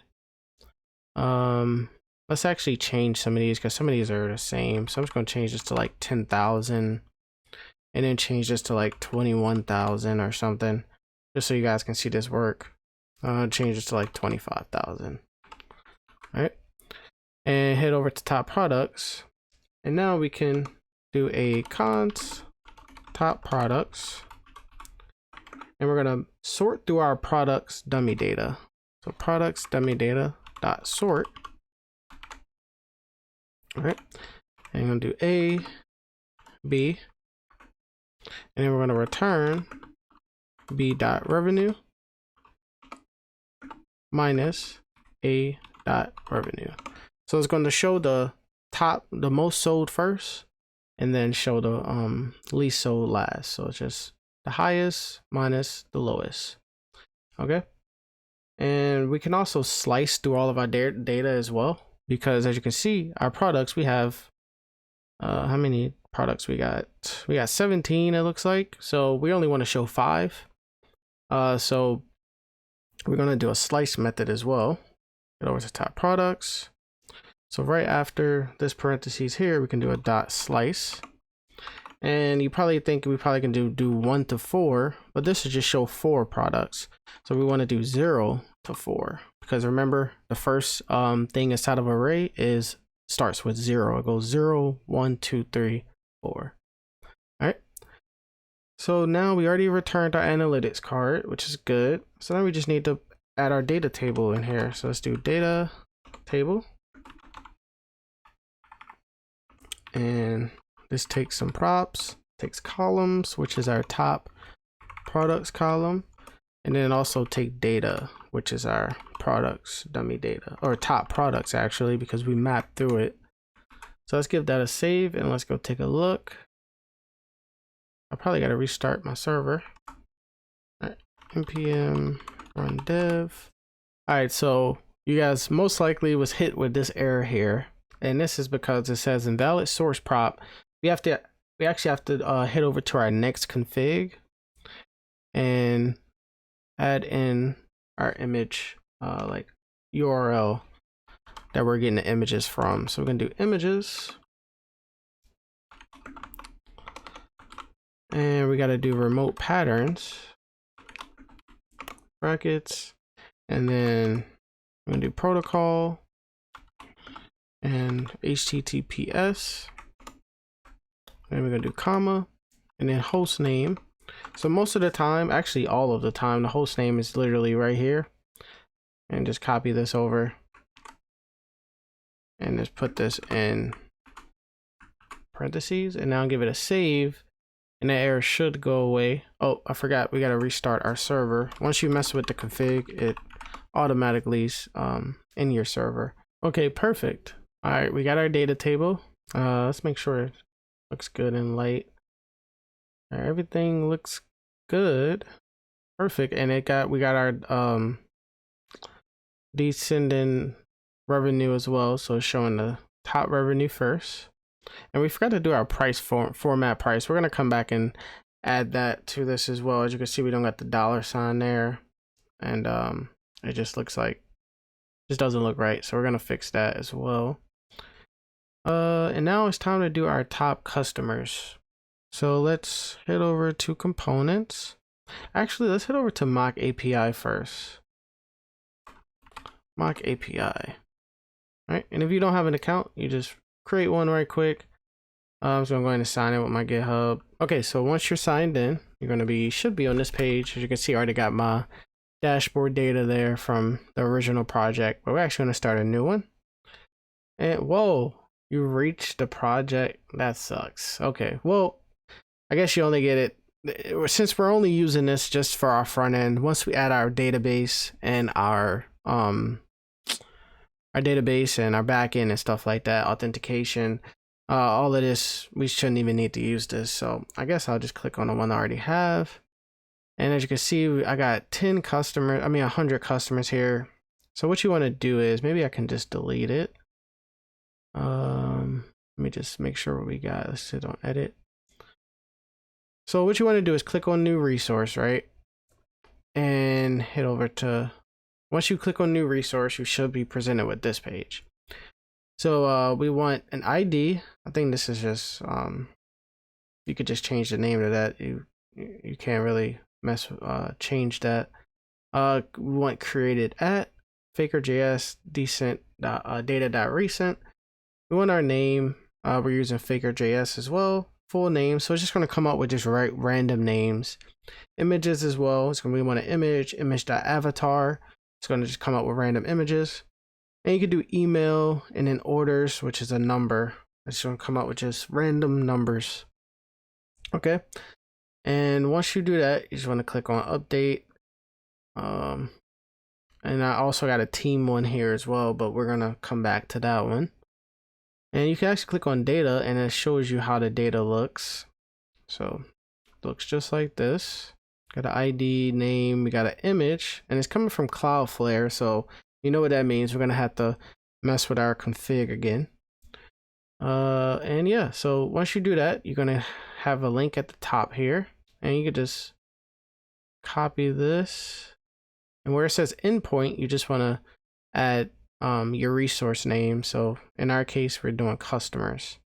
So let's actually just copy this right quick, because we're going to actually fetch this inside of our page, our dashboard page, which is right here. Okay. So to do that, we got to make this a async function.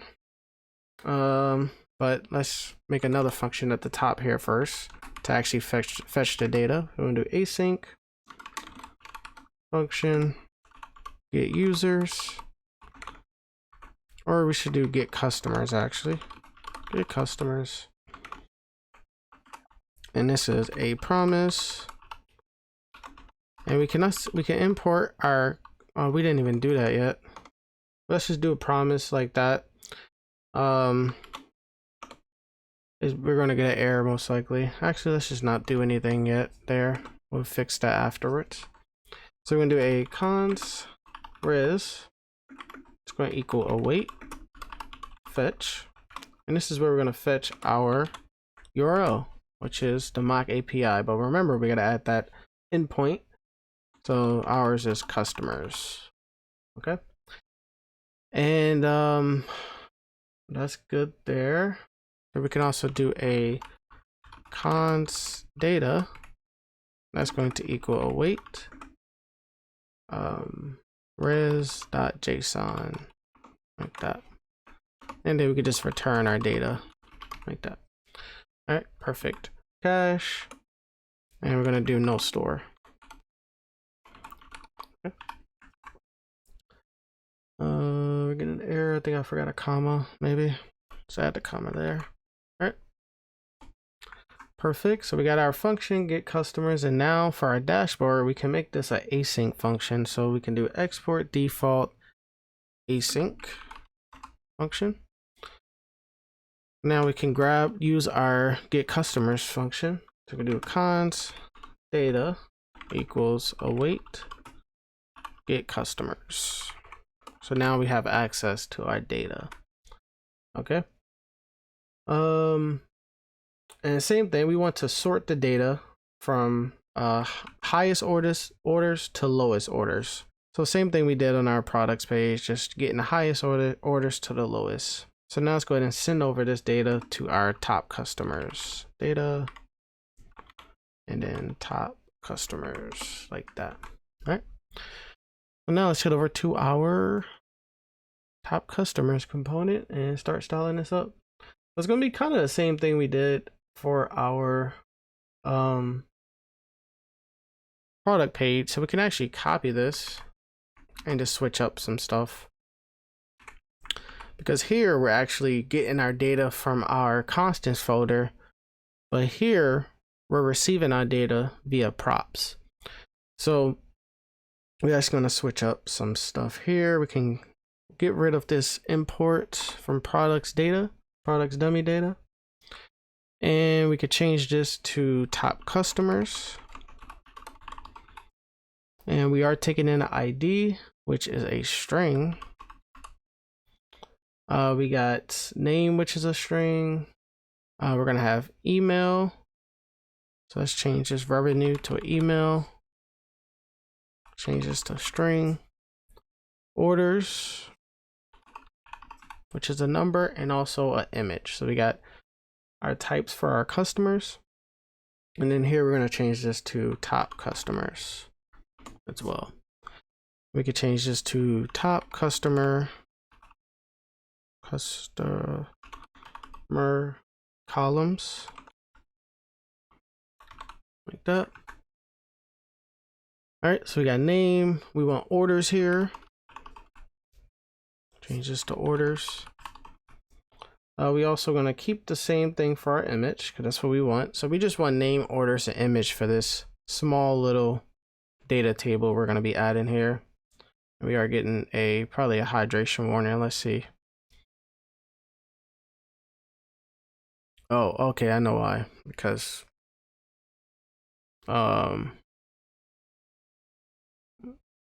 we didn't import. Hold on, let's see what's going on. Top customers. Okay, let's change this to top customers, like that.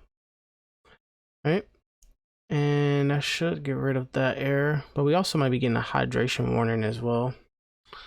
But let's just keep going down. So we got our image there, so that's all going to be the same. And that, but only difference is now we're receiving props. So let's do brackets, and we're receiving a data. And this is going to be top customers, like that. Okay. Or, okay, so I did it all wrong on the original one. I know a better way we can do this actually, now that I think about it.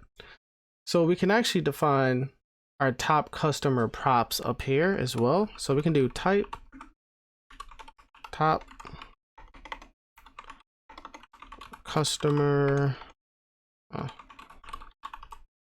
props. Let's do that. And then this can actually be, we can do data, and we can do top customers, which is an array, like that. Okay, so then we can, here we can do we can do an export const top customer props, maybe. Actually no, we could keep it top customer columns, but down here we can actually change this to top customer props, like that. Okay, and we're not sorting anymore, so we don't need that.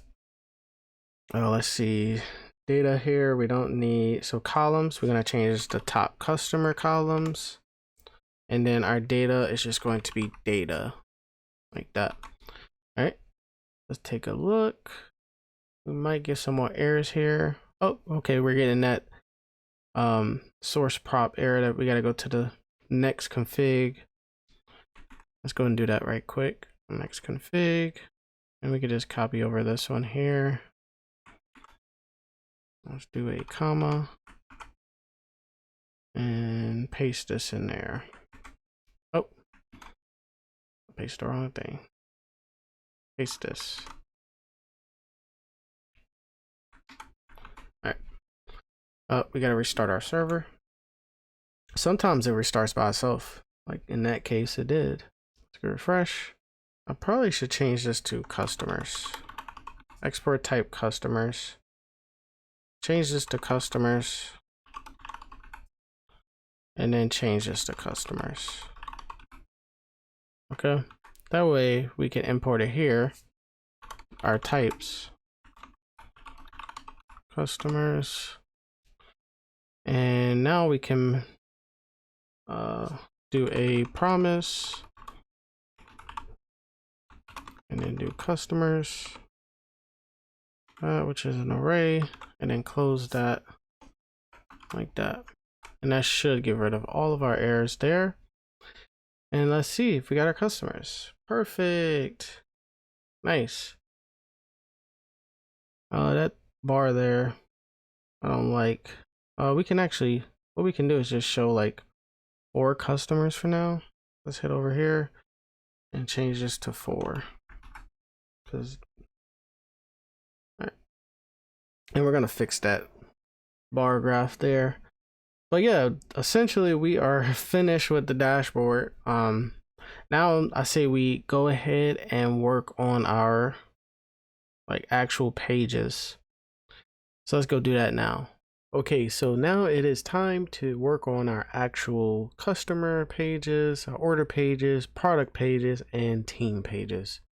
And for customers, orders, and products, we're going to be using the data table from ShadCN, but we're going to add some sorting, we're going to add pagination, and we're also going to have these action buttons as well. So as you can see, the ones on our home page don't have those, so we're going to have those inside of our actual pages. So before we actually do that, I want to fix this horizontal bar chart. So on the chart config, we're actually going to add a class name, and the class name is going to be mxauto, an aspect square, width of full, and a max height of 400 pixels, and also a margin top 10. And now it should look a lot better. There we go. Perfect. All right, so now we need to actually create our pages. So we're gonna head over to app, make a folder, and the first ones we're gonna do customers. So we're gonna make a folder called customers, and in here we're gonna have 2 files. So we're gonna have a columns.tsx, and we're also gonna have a page.tsx. Okay. If you head over to the ShadCN documentation on data table, it says down here, this is how we should set it up, but we did a little bit different. We put our data table inside of our UI folder, but we're gonna do how they did the columns, and we're also gonna have the page as well. So I say we start on our page first, because we gotta fetch our data and send it over to our actual component. So let's it's gonna be similar to our this page kind of. Actually it's gonna be a little bit different. So let's just go ahead and import everything. We're gonna import card from our UI folder. I'm not sure if we actually use card actually. Let's get rid of this. I forgot we made our analytics card. So we're gonna import data table. All right. And oh, actually we're in columns. We're not even in page. Sorry. Let's paste that over there. Import data table. We're also going to import our analytics card as well. And we're also going to import a button from our UI folder. Okay. And we can actually head over to our page, our dashboard page, and we can copy this get customers function. So again, this isn't how the whole project going to be. This is the front end video. We're just fetching mock data right now, this fake data. But whenever the back end is completed, we're going to be fetching from our database. So for now, we're just going to copy over this function.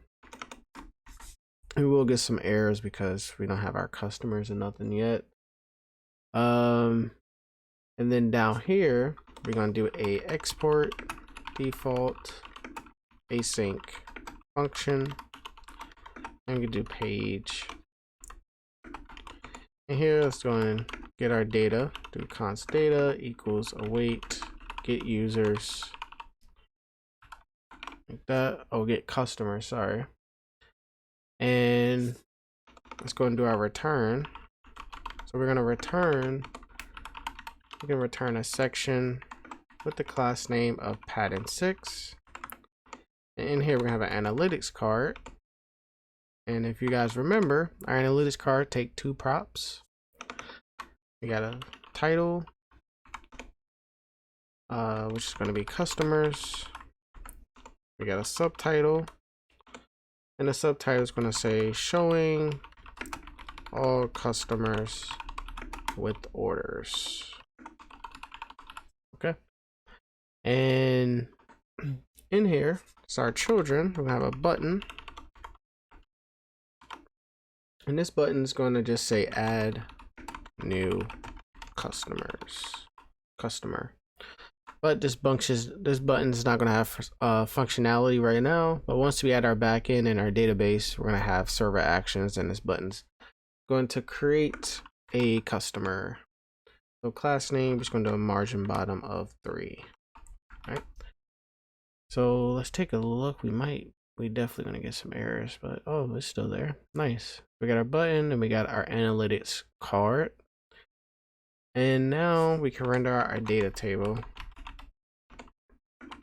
Okay. And we got columns, which we didn't do yet. So data table takes a columns prop and also takes data as well. So we can send over the data now, but we can't send over the columns because we didn't create our columns yet. So let's actually go do that now. So head over to columns, and first things first, we're gonna make this a use client. And just so my computer won't go slow, I'm actually gonna comment out this data table because it's just gonna keep refreshing and giving that error. So I'm gonna comment out that data table so it can load, everything can load in. All right, perfect. All right, so we gotta import column def from tan stack react table, and then we also going to import more horizontal, which is a elusive react icon. We also going to import our button from a UI as well. Okay, and same thing how we did over in top customers. We're going to do our type, so we can actually copy this here and paste this here. A lot of this is going to change once we add our back end, but for now I'm just trying to get the front end done and get it styled up. So once we add our back end, it'll be easier, but a lot of this is definitely going to change. So then we need our columns, our actual columns. So we can head back over to customers, and we can actually copy all of this. Actually, let's just copy it all, except for that export const down there. Top customers, we don't need that. Take this, head over to columns, and now let's paste that in there. We will get a bunch of errors. We do have to import image from Next. Let's go do that. Image. All right. And let's see. So we got customers. So we're actually going to just do export const columns, because each page is going to have each page that we add our data table on is going to have a columns .tsx file. So we could just do export const columns, column def, and keep our customer types there. And it will have a name, it's going to have orders, it's also going to have an image, so we can keep all of that there. But we are going to add actions underneath here, because we want to add like a way to edit the customer, a way to delete the customer. So let's see, row actions, I believe it's right here. That's so formatting. Row actions, which is right here. So we need a drop down menu to do this, and we got to add all of this down here. So let's do that. So I think we got to install drop down menu. Oh no, it already installed. We got one drop down menu. Perfect. So we can actually copy this over from ShadCN, paste it at the top here, and then copy this row actions here, and also we can copy this return statement as well. Okay. All right, and scroll down. Now we got to see where this is gonna go. Let's see where this close at. So that closes there. So maybe right after this third one here, we can paste. Give that a save. And now let's take a look. Okay, we don't. Oh, we forgot to uncomment this out here. We comment it out, and then we're actually going to add our columns in here from our columns folder. Give that a save, and we are getting another error. We forgot to import customers as well. Customers from our columns. Give that a save, and there we go. We have our data table, and we got our actions there. We're actually going to change that up a bit. So let's head over to columns and let's change this up. So we want to keep all of that there. We don't want it to say actions, so we can actually get rid of this label here. All right. And this drop down menu here, the copy payment intent, we can get rid of everything inside of it, and we're just going to write edit customer. Okay, wait. Oh, I closed. There we go. All right, edit customer. Probably should put that in a span or something, right? I think we should just leave it. Oh, well, that's the way they got it. They got it like that. So, all right. We got a separator. We don't want. Yeah, we don't want that separator. Let's get rid of the separator there. And drop down menu. Let's do delete customer. And none of these is going to do anything until we add our backend. And we can remove this drop down menu item. Let's take a look. Perfect. Edit, delete customer. Nice. Okay, so we got our first data table done, but as you can see, we don't have our pagination. It just goes on all the way down to 100. All right, so head down to data table, and we're actually going to head over to ShadCN again. And I'd say we add our pagination first. So it says we have to import get pagination role model. Let's do that. And then we have to get our pagination role model from our use React table hook. So right here, paste that there. And now we add our animation controls, which is all of this here. Copy that. And it looks like we paste it right underneath this div, maybe. Maybe we can add fragments. Let's see.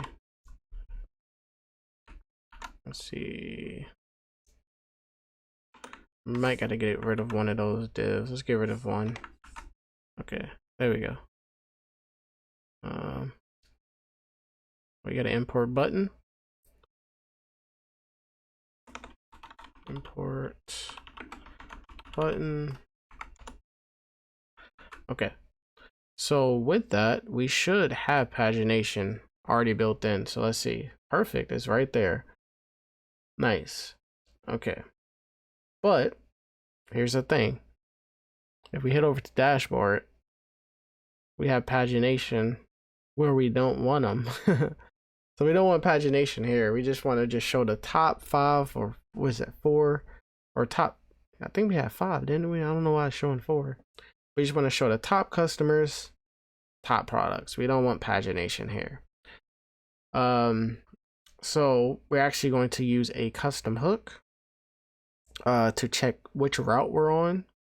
And that way we can render out some of these styles and render out our pagination buttons conditionally.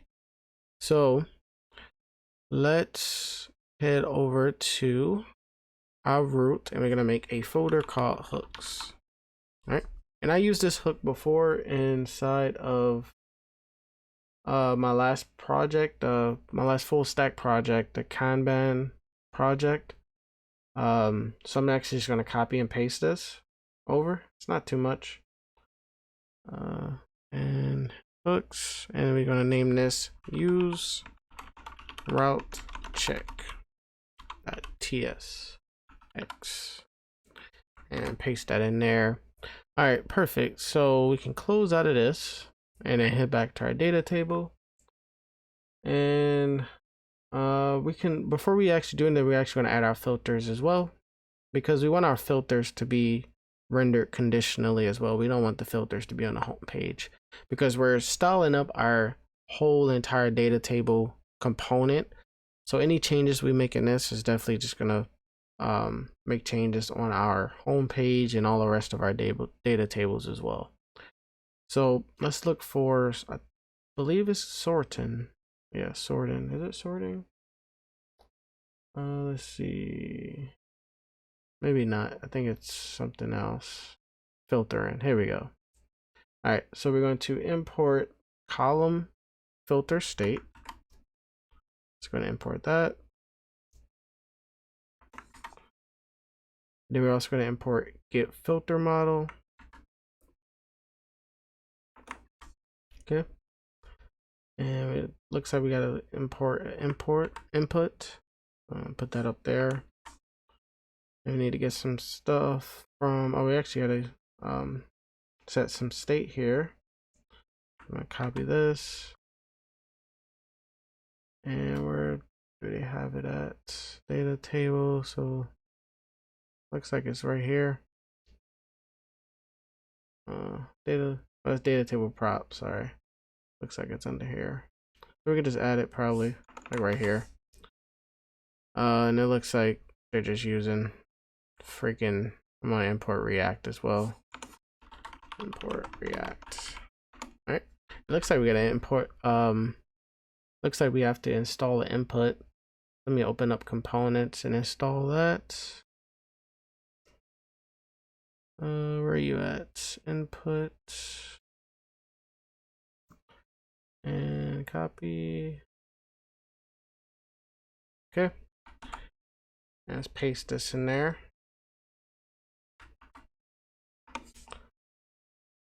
Head back to the data table. And now we need to get some stuff from our use React table hook. All right, and we'll paste them right underneath where we put the pagination, so we can paste it right there. And then we also need to do our state here. I'll copy this.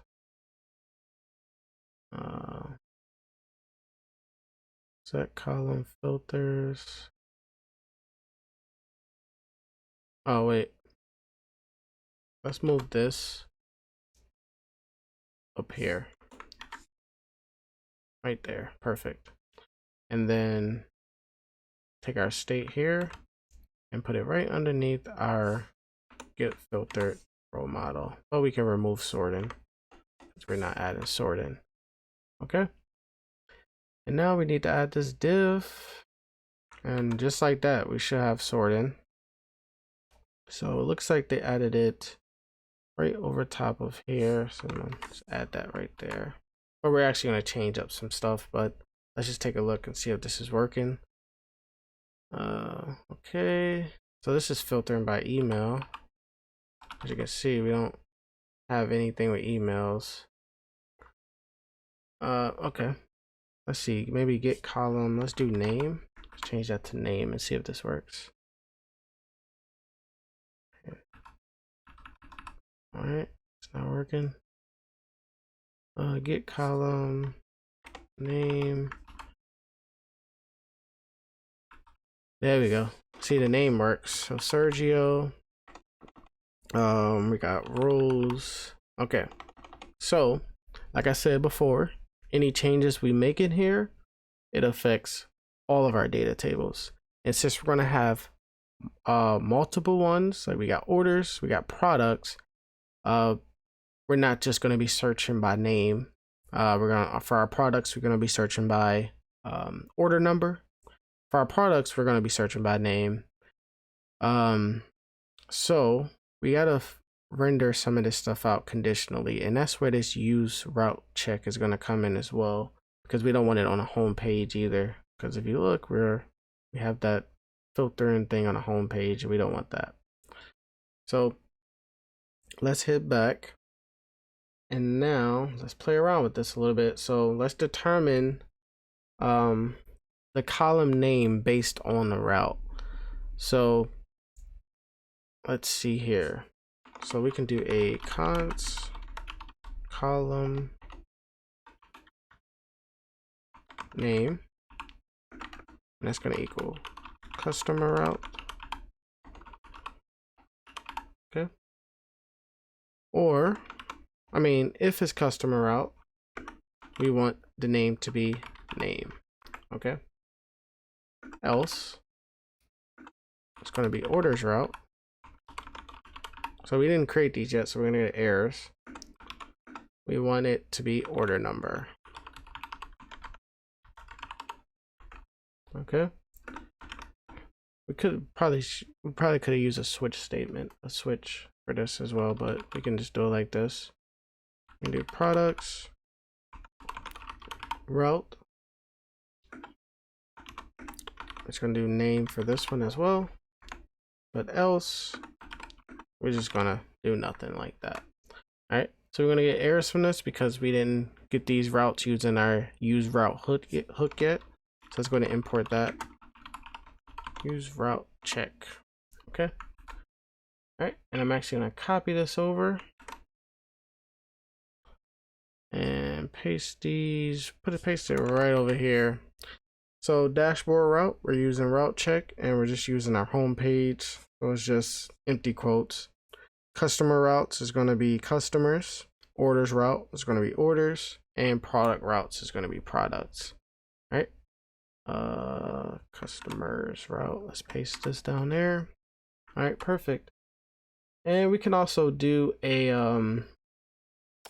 little bit of error handling. So if the column name is empty, we can just do something like const. Actually, no, let's not add that. Now that I think about it, we should be good like this. So now let's render this out conditionally. So here's copy this. Let's do brackets. So we don't want this shown on the dashboard page, the dashboard route. So we're gonna do if it's not dashboard route. Do the and. That's when we're gonna render this out. Close that. Wait.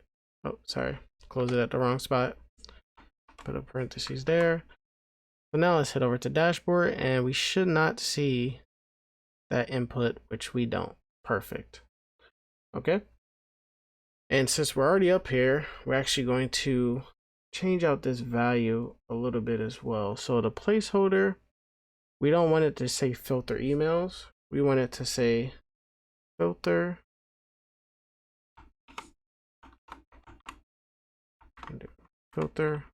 our column name. Like that. Let's see. So this should say, oh wait, filter. Oh, we got to do backticks. I'm sorry. We got to put this in brackets and then do backticks. Brackets, backticks. Now it should work. All right, so this say filter name because we are on the customer page, and up here, our column name equals customer route. If it's a customer route, it's going to be name. Orders route, we should have order number, which I might change because that does not look right. Let's do like order number. I wonder if I change this, will it mess it up though? Let's just keep it like this for now. All right, so we did that. So we got our placeholder rendering out conditionally depending on which route we're on. All right, and now honestly, I believe actually we want to change this as well, this get column, because it's just going to grab the name. So we just want it to be column name. All right, column name, and then down here we can change this to column name as well. Perfect. This is coming along really good. All right. And now let's actually render out our pagination conditionally, because we don't want that on the home page either. So same thing, we're just going to wrap up our pagination in brackets and render it out if we're not on the dashboard route. So do and parentheses, and then make sure you close out the parentheses here. And we should be good. Let's head over to our dashboard. And nice. So it's showing 4 products, 4 users. We don't have pagination, and we don't have our sorting. Perfect. All right, so let's go ahead and do our orders page now. So we're going to head over to app and create a folder and do orders. And same thing, we're going to have a columns.tsx and also a page.tsx. We're going to do page. And then we're going to return our analytics card.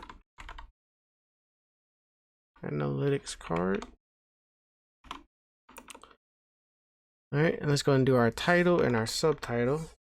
I'm going to paste that over here.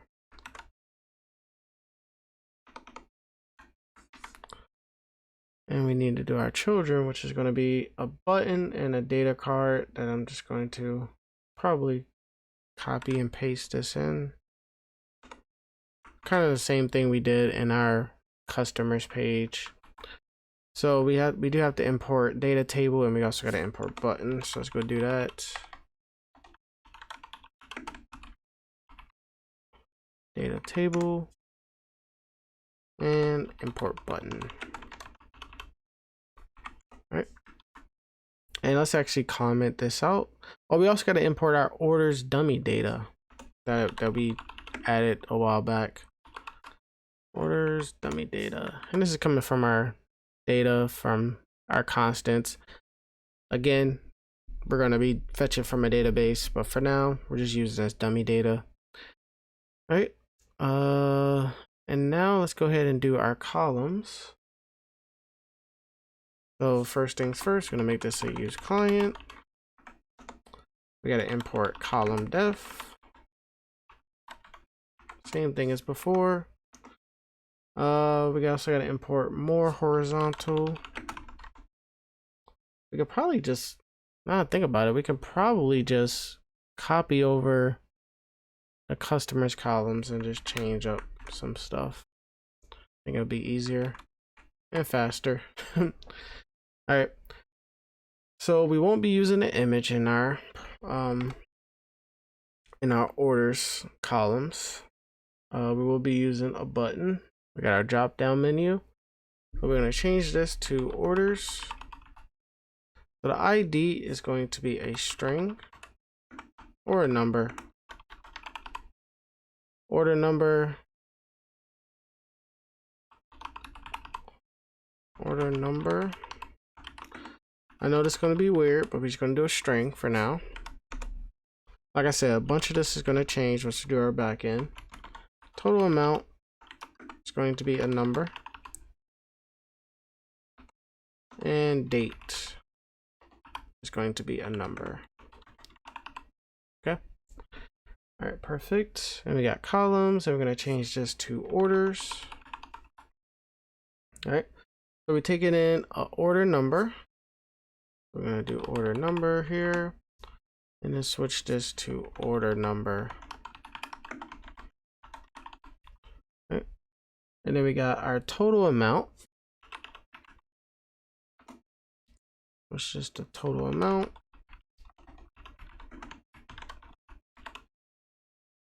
We're not going to use an image, but we're going to actually change this to date. So let's just change that to date, and then date, and then get rid of this cell here. Yeah, get rid of all of this here. All right. And we are going to have row actions. We're going to have a view order details and delete. So we can write that in here. View order details. Oh, and then delete order. All right, head over back to our page, and then we can import our columns now. All right, and everything should just be working. Let's see. Perfect. As you can see, our date isn't formatted or our total amount, but we're going to write 2 utility functions here towards the end. That's going to change all of that. But for now, we're just going to keep it like that. But let's see if searching by order number works, and it doesn't, because we got to go back to where we at?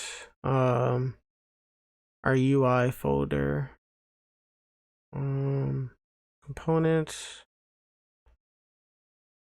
data table, and we're actually just going to switch this back to order number for now. I'm going to switch that a little bit later just so we can see this work. So if I search up order number 1020, it should search it up, or search up 1009, it shows that one. And then we also got our actions here. We can view order details and delete order, but we can't do anything yet because we didn't add our backend.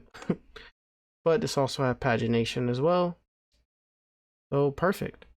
So now let's head over to our product page. All right, so our product page is going to be set up very similar. So let's go ahead and create that right quick. Go inside of our app, create a folder, products,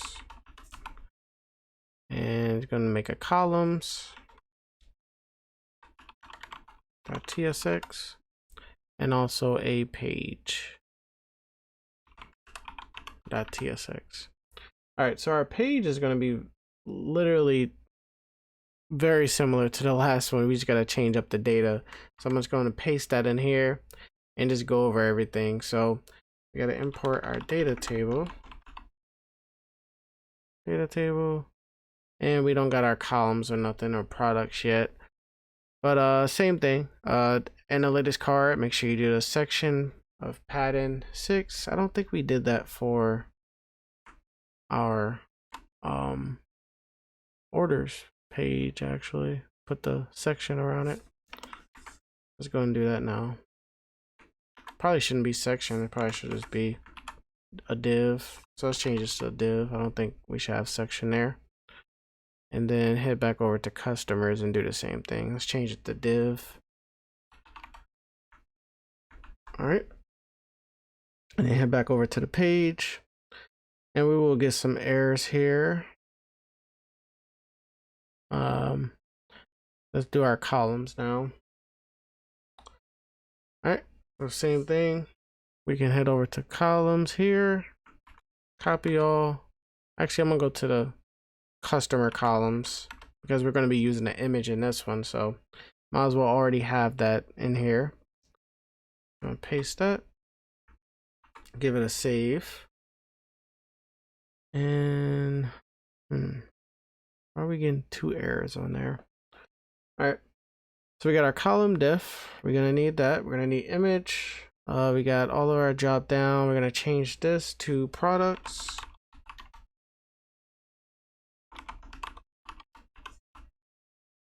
And ID is going to be a string or a number.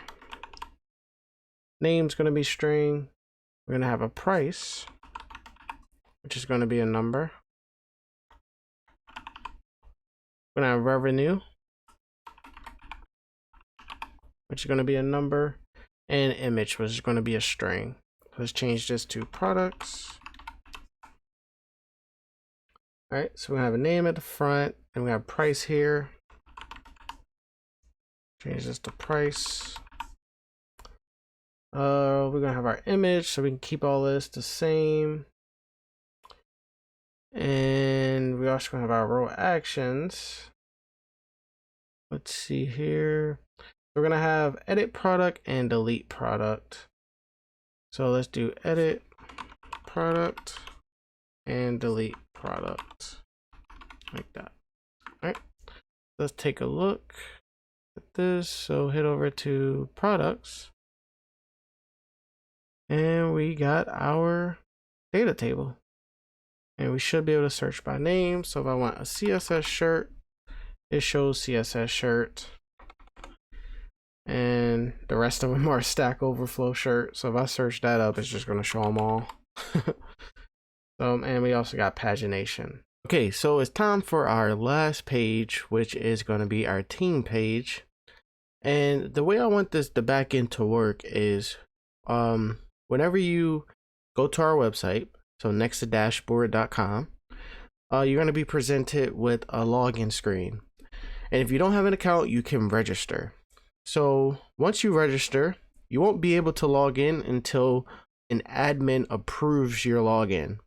Once you're approved, you'll get an email saying that you're approved and you're able to log in with your credentials, upload your picture, or maybe I'll have it to where you upload your picture first so the admin can see who you are. And then under team, we're actually going to have two sections. We're going to have an approved section with all of the current users, and then we're going to have the pending section where only admins can approve new members of our dashboard. So for now, we're going to create some mock data. Team members, we can do 6. For now, let's see what we did here. So we got is admin is a boolean. Let me zoom in some. We got name, full name, Faker.js, image, Faker.js, image avatar. And we got is approved, and we also got email with Faker.js as well, an internet email. And this is how the data looks. So just like this, we got an image coming from Cloudflare again, and we got our name and is admin. So some of them are true, some of them are false. All right, and you could actually go in and change these yourself. I believe you just click on it and just change them. So I'm gonna actually close out of that. I don't want to update it. So if you want to change some to true, I believe I had to change some of these to true and some of them to false. Because I think by default they're all false. Not sure yet. Not sure. I forgot. So let's go ahead and make our team page. Actually, before that, let's go ahead and make our components. So let me close out all of this. And make components. I'll make a folder called teams. And in here, we're going to make 2 components. The first one we're going to make is team card, and then the second one's going to be team list. We got team dash card .tsx, and then we could do an export default. Actually, let's just do an arrow function. Do a cons team card, and it's gonna be arrow function. And then for now, we could just return a div that just says team card. All right. And let's just copy this because we're going to make a team list. Team-list.tsx. And change this to team list. All right. And I forgot, we got to make sure we export it. So export default team list, and then same for our team card. Export default team card. All right, perfect. And we can keep those open because we're about to go head over to our app and create our actual page. It's going to be called teams.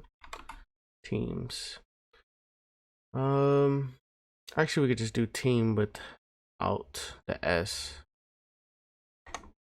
All right, and let's go and make our page .tsx. All right, and we're gonna do 2 imports. We're gonna import our analytics card,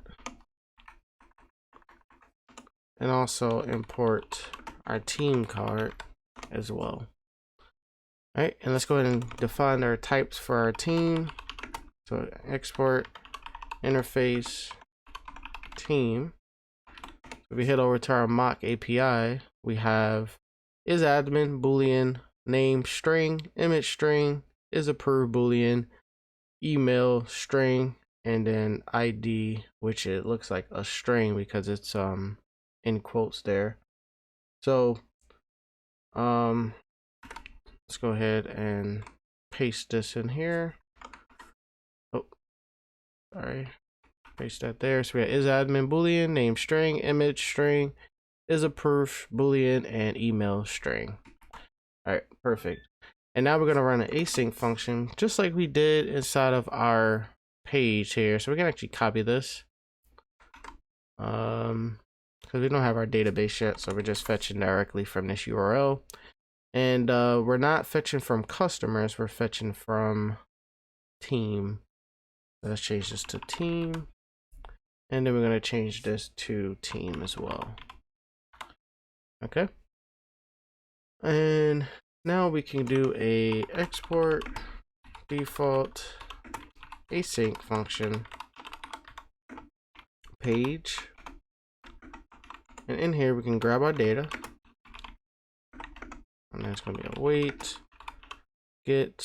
Actually, I'm going to rename it to get team.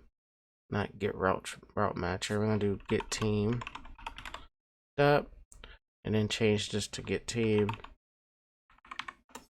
All right. So now we have access to that data. So now we can return it. I'm just gonna do a div with the class name of pattern6, and inside this div, we're gonna render out our team card.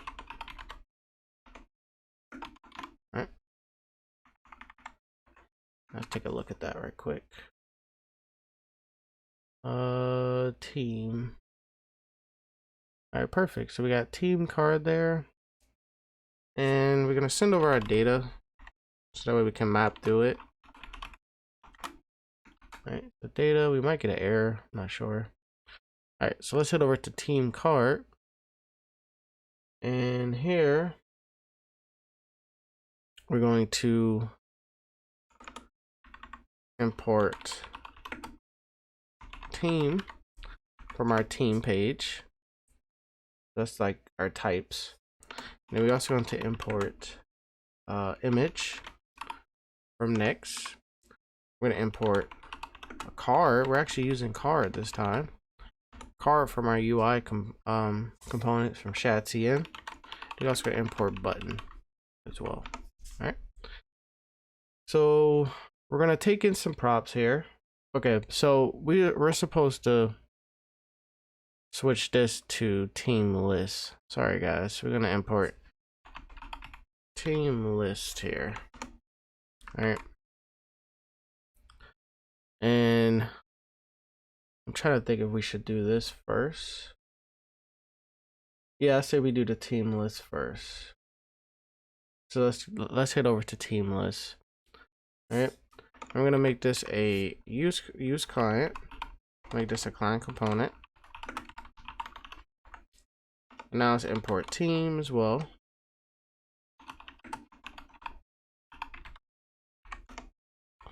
We're also gonna import team card. All right. And now let's down here we got our export default function. Let's go and take in that data that we're sending from our page. Taking that data, and we can do our types for our data. We're gonna do an interface. Let's do team card or team props or team list props. Let's do that. All right, and data is just our team array. Do team array like that. Let's add that here. Team list props, and I should get rid of that error there. All right. So we want to, like I said, I want to filter out through this array of team members and show approved members and pending members. So we're going to do a const approved members. And then we're going to filter out through the data. So we're going to do data.filter. And we're taking in a member. And we're going to return a member that is approved. All right. So that is our approved members and our pending members. So we can actually copy this, change this to pending members. And if they're not approved, so when members not approved. So now we have our members sorted. So we can start writing some JSX down here. We have a div, class name, we're gonna do space y10.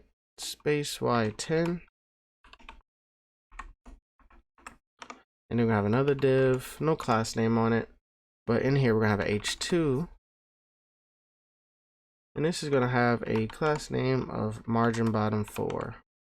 All right, and this is going to say approved members. Oh my god, I cannot type today, guys. Take a look. All right, so we got our approved members there. And now underneath here, we have a div. Class name is going to be grid. On large screens and up, we're gonna have a grid Kyle 3. And then on medium screens, we're gonna have a grid Kyle 2. And then a gap of 8. And then in here, this is where we're gonna map through our approved members. So we're gonna do approved members.map. Take in a member, and then we're gonna return a team card. All right. So let's actually take a look here. So as you see, we got 3 approved members because it's showing 3 team cards. We're actually going to send a team card some props. We're going to send it. Well, first we got to do our key, which is going to, we can just do member dot member, or we could just do index actually. So let's take it an index as well. So we do member and then index, and then we could just send over the index as the key like that. And then we could do member equals member. And then we also gonna send over is pending as well, which is false. Okay, perfect. Now we're gonna have the same exact thing, but for our pending members. So we can actually copy over this div here. Copy that. And then down here, we're gonna paste it again. Let's take a look. Okay, perfect. Let's see what we did wrong here. Okay, we got this div closing there. Okay, I don't think we did anything wrong actually. We got margin bottom 4, and then we're gonna have pending members here, and keep the same grid, gap 8, and then here we're just gonna map through our pending members. All right, and then we're just gonna change is pending to true like that. Okay, perfect. All right, so now it's time to actually work on our team card so we can get rid of all of these errors there. So head over back to team card. We already started it. So we got to take in these props. We're gonna take in a member, and we also going to take in is pending. And let's go ahead and get rid of those errors. So let's do an interface. Team card props, and then member is a team, is our team, and then is pending is a boolean. All right, let's go ahead and add that here. We should get rid of this error here. Team card props. Okay, nice. So now we can start styling this up. So we're gonna add a card. That's ShadCN card. Okay, and this is going to have a class name of dark. BG is going to be that third color. Then we have a BG slate of 100. We're gonna have flex call, justify between, item center, overflow heading,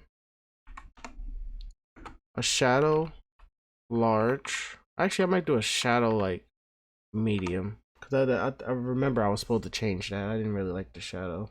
We might actually remove that shadow. We're gonna do a shadow medium, a rounded large, padding of 4, and then a gap of 4. Okay, and in here we're gonna have our image, and the class name for this is going to be rounded full. Our source is going to be member.image. Width is going to be 100. Height is going to be 100. And then an alt, we can do brackets, backticks, image of member.name. Okay, let's take a look. Nice, perfect. All right. So underneath here, we're gonna have an h1 with the class name of text center, and in here it's going to be our member.name. Okay, take a look at that. All right, and then next we're gonna have another div with, in here it's going to be just showing if the member's an admin or not. So we're going to do member.admin. So if they're a member.admin, we want it to show admin. If they're not, we're just going to show empty quotes like that. So as you can see, we got some that says admin, some that doesn't. And last but not least, we have another div, class name, flex, item center, and then a gap of 2. And this is going to be where our buttons are going to go. So we want to show if they're pending. We're going to show 2 buttons. So I'm going to do fragments here. And the first button is going to say approved. And the second button is going to say decline. Okay, take a look. Oh, we forgot to do our else. For now, we could just do null for else. I just want to see how this looks right quick. Okay, so approve and decline, and we can actually add a variant on this button. So we'll do a variant of destruction. Destructive, not destruction. Oh my god.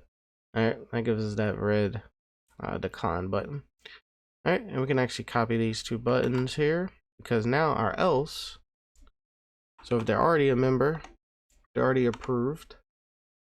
We have fragments. Actually, I already copied the fragments, so we can just paste that in there. And this top button is going to be edit, and the next one is going to be delete.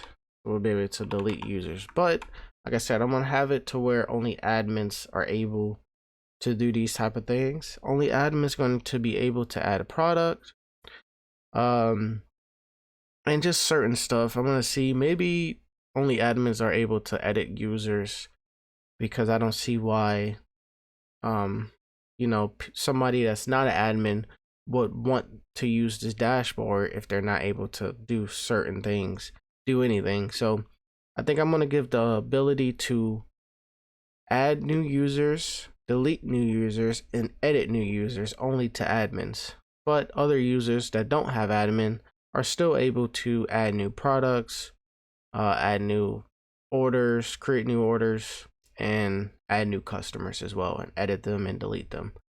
Or maybe delete is probably like an admin thing. So yeah, we'll see. But yeah, I think we are really done. I kind of want some more space in between that. So let's go head over to our team page or team list, and let's actually add some more space here. Let's do like a space Y. Let's do 16. Okay, that brought it down some. Now let's make sure this is responsive. Okay. Yeah, it looks good. Perfect. All right. Make sure it looks nice on light mode. See that shadow? I don't really like that shadow. We probably could just add a border. I think the ShadCN card already comes with a border. So let's remove the shadow and see how it looks. Yeah, let's remove that. That looks better. Okay. All right, so we got approved members and pending members, and honestly, I think we're done with the front end, guys. Oh, we forgot to format the price and stuff. Okay, so we're not done. All right, so let's do that right quick. So let's close out all of this. So inside your root, we're gonna make a folder, and we're gonna call it utils. All right. So create a folder, utils. All right. In here, we're gonna create two files. The first one's gonna be called formatDate. formatDate.ts. And the next one's going to be called formatPrice.ts. Okay, let's start with the date one. So I'm just going to copy this over and paste it, and then the next one's going to be price, and same thing. That's how you format a price. So you want to copy this over from the GitHub repository or the GitHub gist in the description, you can. All right, and now we can head over to our app. Let's start with orders, and then we head over to columns. All right, let me open that up here. App, orders, columns. Okay, so now what we want to do is first it's going to import both of those. Import formatDate from utils, and then also formatPrice. Okay. All right. So under our date, we're gonna kind of do the same thing we did for when we're adding an image. We're gonna add a cell, and that way we can return, JSX. So for our date, let me just copy this right quick. Okay, there we go. All right, so we're gonna do a cell here, and then we're gonna do parentheses, brackets. I'm gonna do a row, and this is going to return. So now we gotta grab our value just like we do our image. So we're gonna do a const. We're gonna do date timestamp. Date timestamp. That's going to equal row dot get value, and then we're grabbing a date. All right, and you gotta make sure you do as a number. Okay. Actually, there's supposed to be brackets. Do brackets here. All right, and now we can do our return statement. So we're gonna do return, and then we can return a span with the class name. We're gonna do a text no wrap. All right, and then we can do format date. We're gonna do date timestamp. Okay, and we're getting an error here. We can do a const date object, and we could do new date. I'm probably doing this wrong. New date, and then we could just add in the date timestamp like that, and then add the date object there. And let's see if that works. Perfect. Nice. Okay.